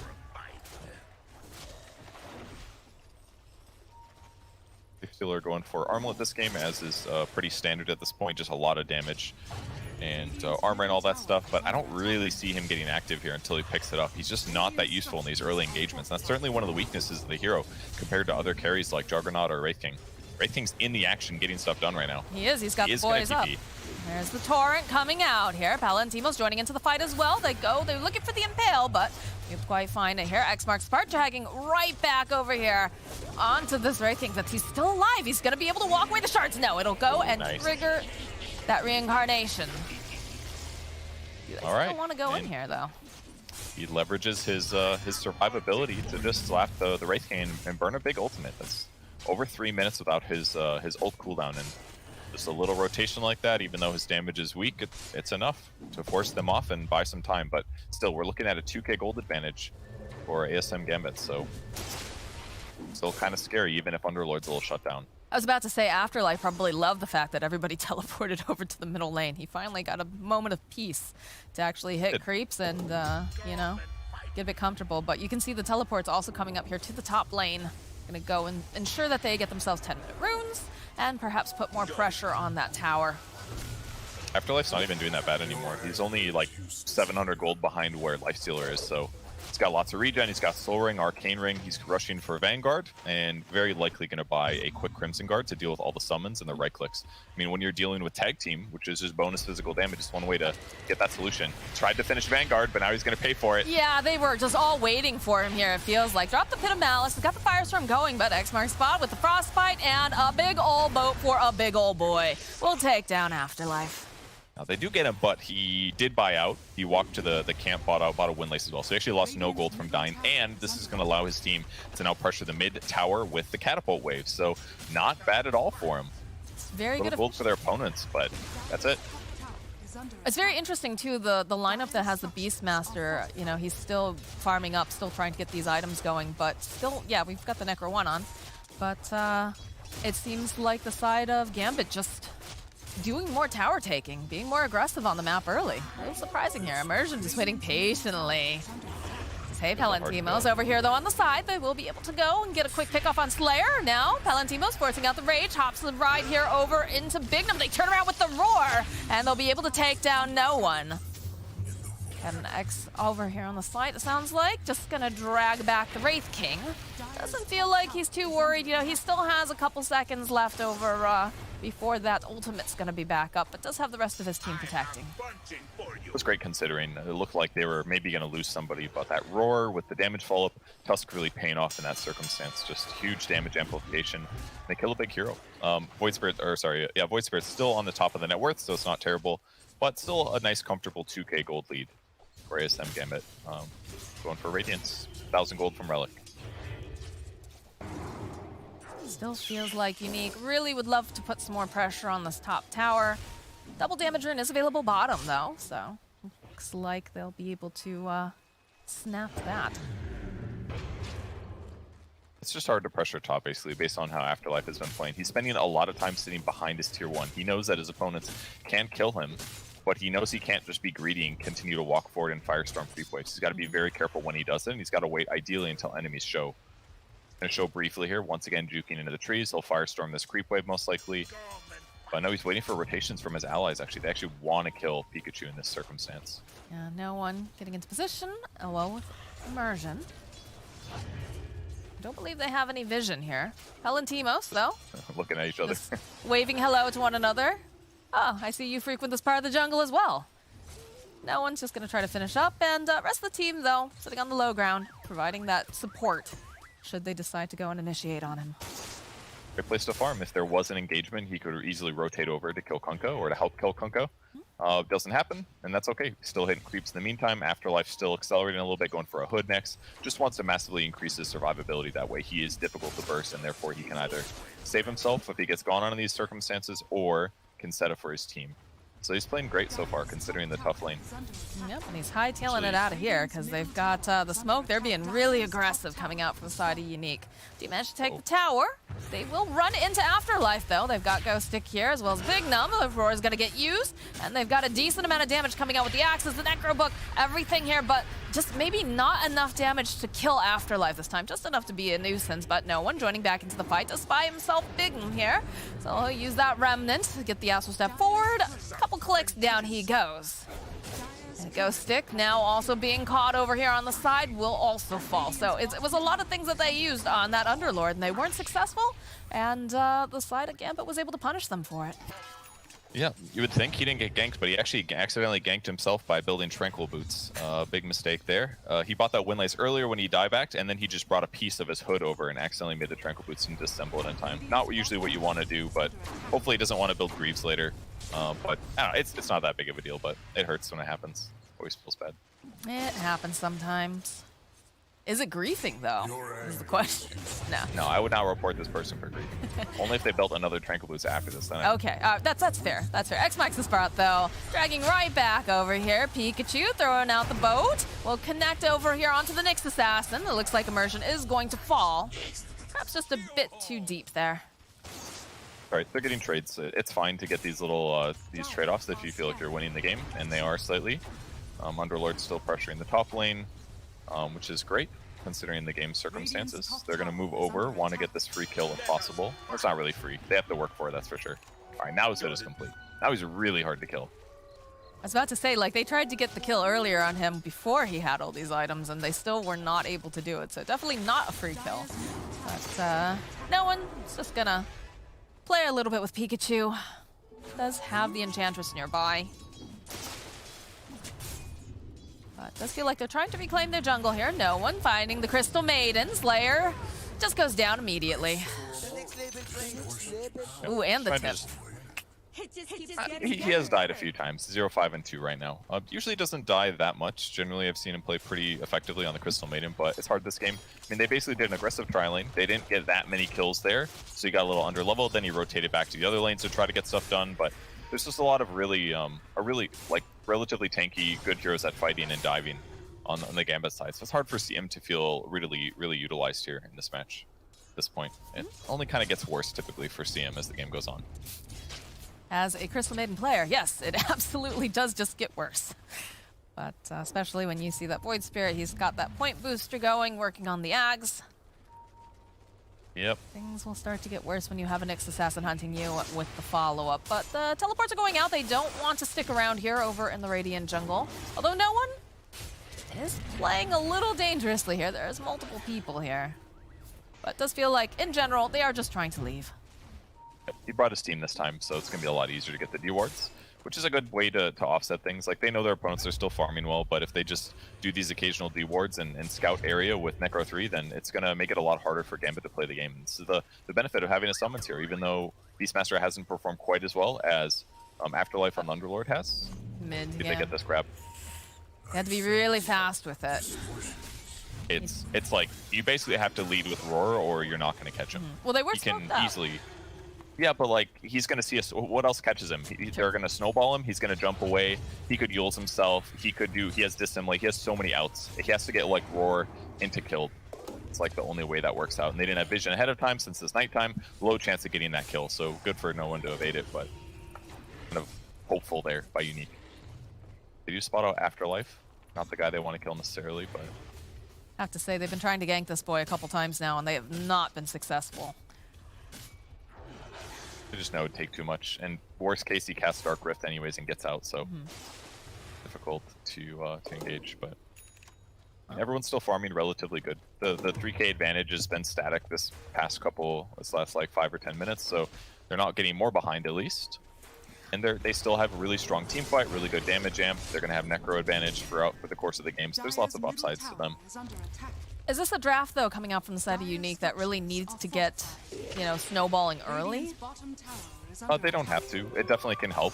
But, they've got decent team fight as the game continues. Here comes the fight. The step forward, they use the double damage. Follow up with the boat. It's a beautiful Pit of Malice, though, holding 3 of them into place with the snowball, buying them just a little bit more time. So go right back in again. The Infest Bomb popping out. Crystal Maiden getting the ulti off over on the back end here. Do they have enough damage to take down Ghost Stick? They're looking to see what else they can do. They finally managed to take down Slayer. Didn't have a lot of armor here, as now the Enchantress chipping away. Palantimos goes down. Bignum running for his life over here. I don't think they have anything to quite grab him, though, at this time. Out of Astral Steps over on that Void Spirit. So Bignum is going to make it out, but was costly over on the side of Unique. Great smoke coming out from the side of ASM Monaco Gambit. Felt like Unique just wasn't ready for that one. I mean, they basically had 3 heroes hitting the tower, and as a result, it just made everybody's AoEs on the Gambit side so much more effective. Like, Nyx's Impale there, like a quarter of the way through the fight, hit like almost every single enemy hero. Nyx Assassin is just pulling his weight at this point. Like, he's very effective against Kunkka. The boat's going to get reflected. He's going to do some other stuns on enemy heroes. But basically, Beastmaster was just too out of position. He got focus. Tuss did a great job buying them some time with that defensive snowball back to safety away from the Pit of Malice, but at that point everyone was just too low and they had to use abilities on less than ideal targets. Ghost Stick eventually settling on Roaring the Underlord, but that's not how you win the fight. You got to kill like Void Spirit first or something like that, or pick off the supports and then deal with the tanky guys. Well, they're making moves over here onto Pikachu. Got the Pit of Malice right on the edge here. They'll go use the whip as well. They'll slow him even more coming out here from Snako. He's tossing out some of the impetus, but not going to be able to take down the Kunkka. A little scary, but with the halberd up, he's relatively survivable, at least for now. Lifestealer's damage jumping up again. He's got Deso. He was thinking about Maelstrom earlier, but has changed his mind. Deso generally really good against tanky heroes because they have so much HP that minus armor is going to amplify what you and everybody else does, helps offset this, and he's just going to take the tower. Like, this is a safe way for them to take towers, not for their whole team to slap it together in a close grouping. And now it looks like they want to go for a Roche. With Deso and tag team, it's going to go fast here, and Beastmaster. Gambit It'll making slow their down way now. over, but it doesn't feel like they're quite ready to get in there fast enough. I don't think they're going to be able to do it. I think this Roche totally belongs to Society Unique. Yeah, that was really quick. Tag team accelerated things, but it's over. Boat comes out over onto Afterlife. Again, he's a big tanky boy. Immersion trying to get into position here, looking for the perfect impale. Does manage to land on two of them as they take down Bignum. Rest of the team is here. Good roar coming out. Buys a little bit of time here for Palantimus. Does go down. Pikachu next to fall. No one just chasing everybody around here. Finding the opening. Looks like he finds himself a Slayer. Snako will clean up that kill. And now Palantimus, he's left all alone. He doesn't have anyone else from his team. The body blocks the big chonky boy, putting that dump truck in the way. And down he goes. It's a triple kill now for no one. Afterlife just basically owning the game there. They take the Aegis and they take Roche, so they get some gold advantage there, but they started the fight in a bit of a weak way. They had to go on Underlord. He was the one guy that was up there in the front, but he tanked for a very long time, ended up staying survivable. And after that, they'd used all their combos just to damage Underlord. And they all started HP a little low. This makes things harder, of course. But here's the combo on Afterlife. They go in, they pull him back, but his hood gets popped, they go for the damage, and then finally the follow-up is going to buy him some time and make up more than a difference here with Lifestealer dying early as well. So, like, I'm not even seeing Wraith King get into these fights. He's showing up a little bit late, and they're still crushing these engagements. So this looks pretty rough for Unique now. I just think it's hilarious when you watch the first time that Palantimos go down, you know, you just see Snako's little spear just like, pew, going in, taking down the Aegis. Bottom tower is under attack. All right, smoke up over on the side here of Gambit. 10k net worth lead now at 22 minutes. Gonna lead with Mr. Wraith King here. Still got the Radiance turned off. They're on the hunt. Immersion creeping his way over here. Who are they gonna find? Oh, Palantimos would be a great target for them. Yeah, they could definitely chain stun him here. Look at this. Blink on Wraith King now. They're hiding. They'll find Bignum though. First one has a snowball, but they're still hunting over on the back lines. They'd love to get them. They find themselves a 2-for-1 here. They find themselves a Beastmaster. They'll find themselves Palantimos. They already took down Bignum. This is a disaster here for Unique. The tips are coming out. So Wraith King gets himself a double kill. They're just ready to fight constantly now. Their lineup's ready to go in all ways. They've got Ags on Void Spirit. He's got a plate mail to protect him against the Lifestealer. It just feels like Unique can't get any kills at this point. They can't easily kill Void Spirit because they don't really have great heroes for it. Kunkka is not a good like mid-game matchup against him. Again, it has to be like Roar into follow-up. CM's really behind 0-7 and 2. Like Frostbite would have been useful, but now no one has Yules for the last like 10 minutes. So it's like, just feels like their laning stage didn't go nearly as good as they thought it was going to. And as a result, now they're just getting crushed in these engagements. 12k gold advantage now for ASM Gambit.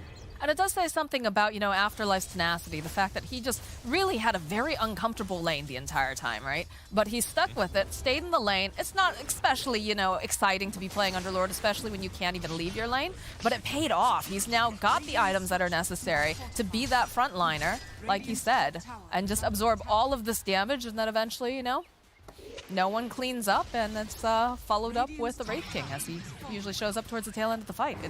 It's really quite impressive. Now he's just moving around with his team constantly. Wraith King will be the one that pushes side lanes, so he can do it a little bit faster. And they want these team fight items with Underlord anyways, in case there is an engagement. So the power of Nyx is really showing itself at this point in the game with their advantage. Unique is moving around. They're going to have this DD, but smoke breaks. Yeah, they'll jump forward. They found themselves Pikachu, good impale. They have to step forward here, and they should be able to blow up. No, he's got the BKB. He's gonna buy himself just a little bit more time. Palantimos, he doesn't want to be here anymore, but he changes his mind. He decides to stay a little bit longer. They can turn this back around. They can get a kill on no one.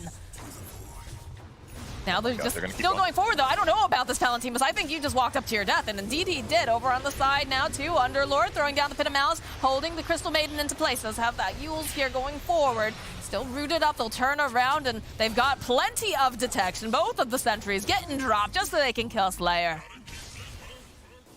Well, it looked kind of good. I mean, it looked like instantly the Kunkka was going to die, but great play by Palantimos on the Lifestealer. He ends up infesting the Kunkka to give him 400 HP. So that bought him some time, gave him some opportunity to get a kill for first time in a while. But wait, did we have 420 or did we not have 420? I don't know. Double check the. I believe we did. No, we didn't. We went to 5 before we got 20. That's too bad. Huge deal. Big loss. Thanks, Purge.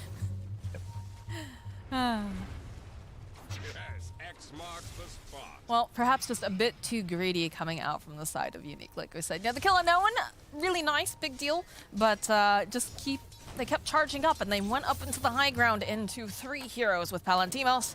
So, a bit rough there. I think we're certainly seeing like the advantage of having an Underlord against Lifestealer a bit. Like Lifestealer's damage, like Lifestealer's hard to kill this game, but ASM Gambit just ignored him pretty much entirely for the whole early portion of the game. And now when they take team fights, they have heroes that aren't very vulnerable to him. Wraith King a little bit, but the other cores, like Wraith King just ignores him. He goes somewhere else in the fight. And now they're going high ground. Yeah, they're feeling nice timing. Very powerful considering that they don't have an Aegis or anything like that.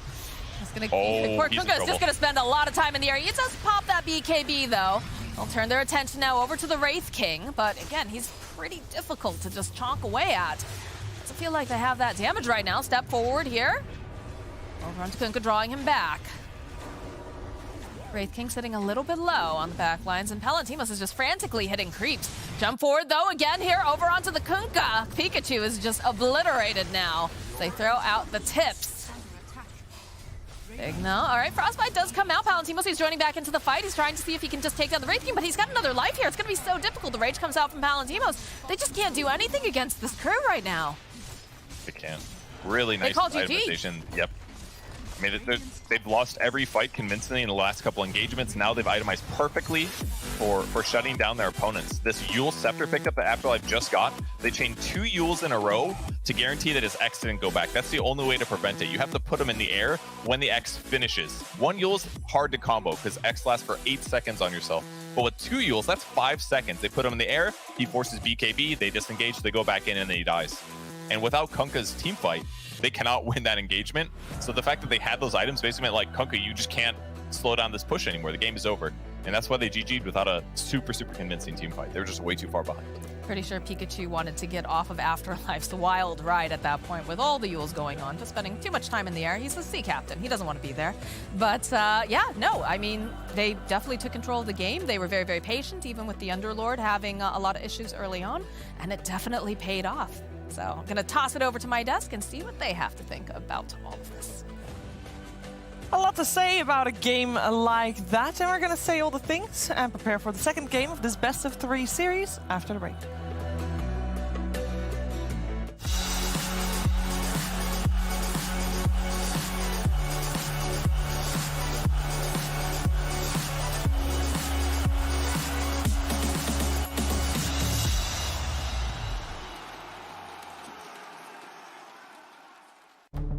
With the right CPU, you can turn any game from familiar to phenomenal. Unleash the potential in all your gaming with Intel 10th Gen processors. With its optimal balance of threads, cores, and frequency to deliver elite real-world performance, only Intel can bring Marvel's Avengers to life with in-game PC optimizations.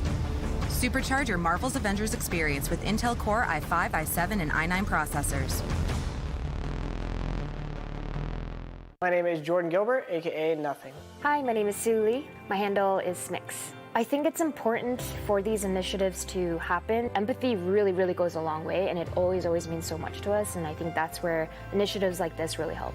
I encourage everyone in the community, anytime they see bullying, anytime they see someone getting called names or I encourage you to step up and say something. Good luck, have fun. Good luck, have fun.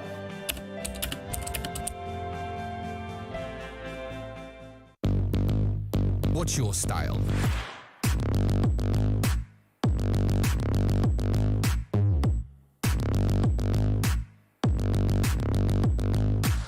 Get your merch at shop.eslgaming.com.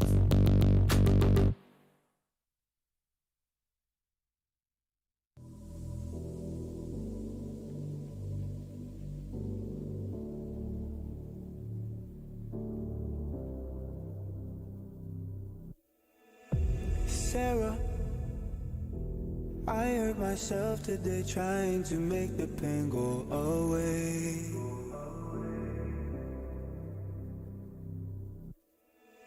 Sarah, I want to fade away, be with the stars in outer space. You come and you go, you take me high, you take me low.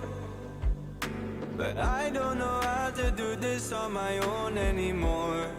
Oh no, now it's my leave for the melancholy. Could he fill a hole inside me? Damned if I do, damned if I don't.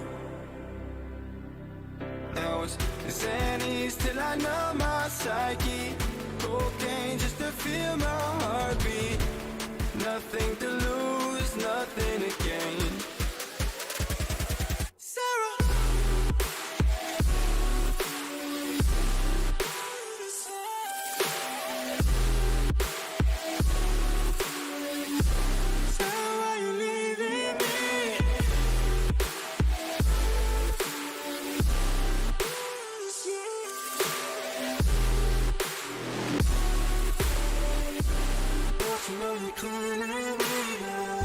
Sarah, I lost myself today trying to find ways to make you stay.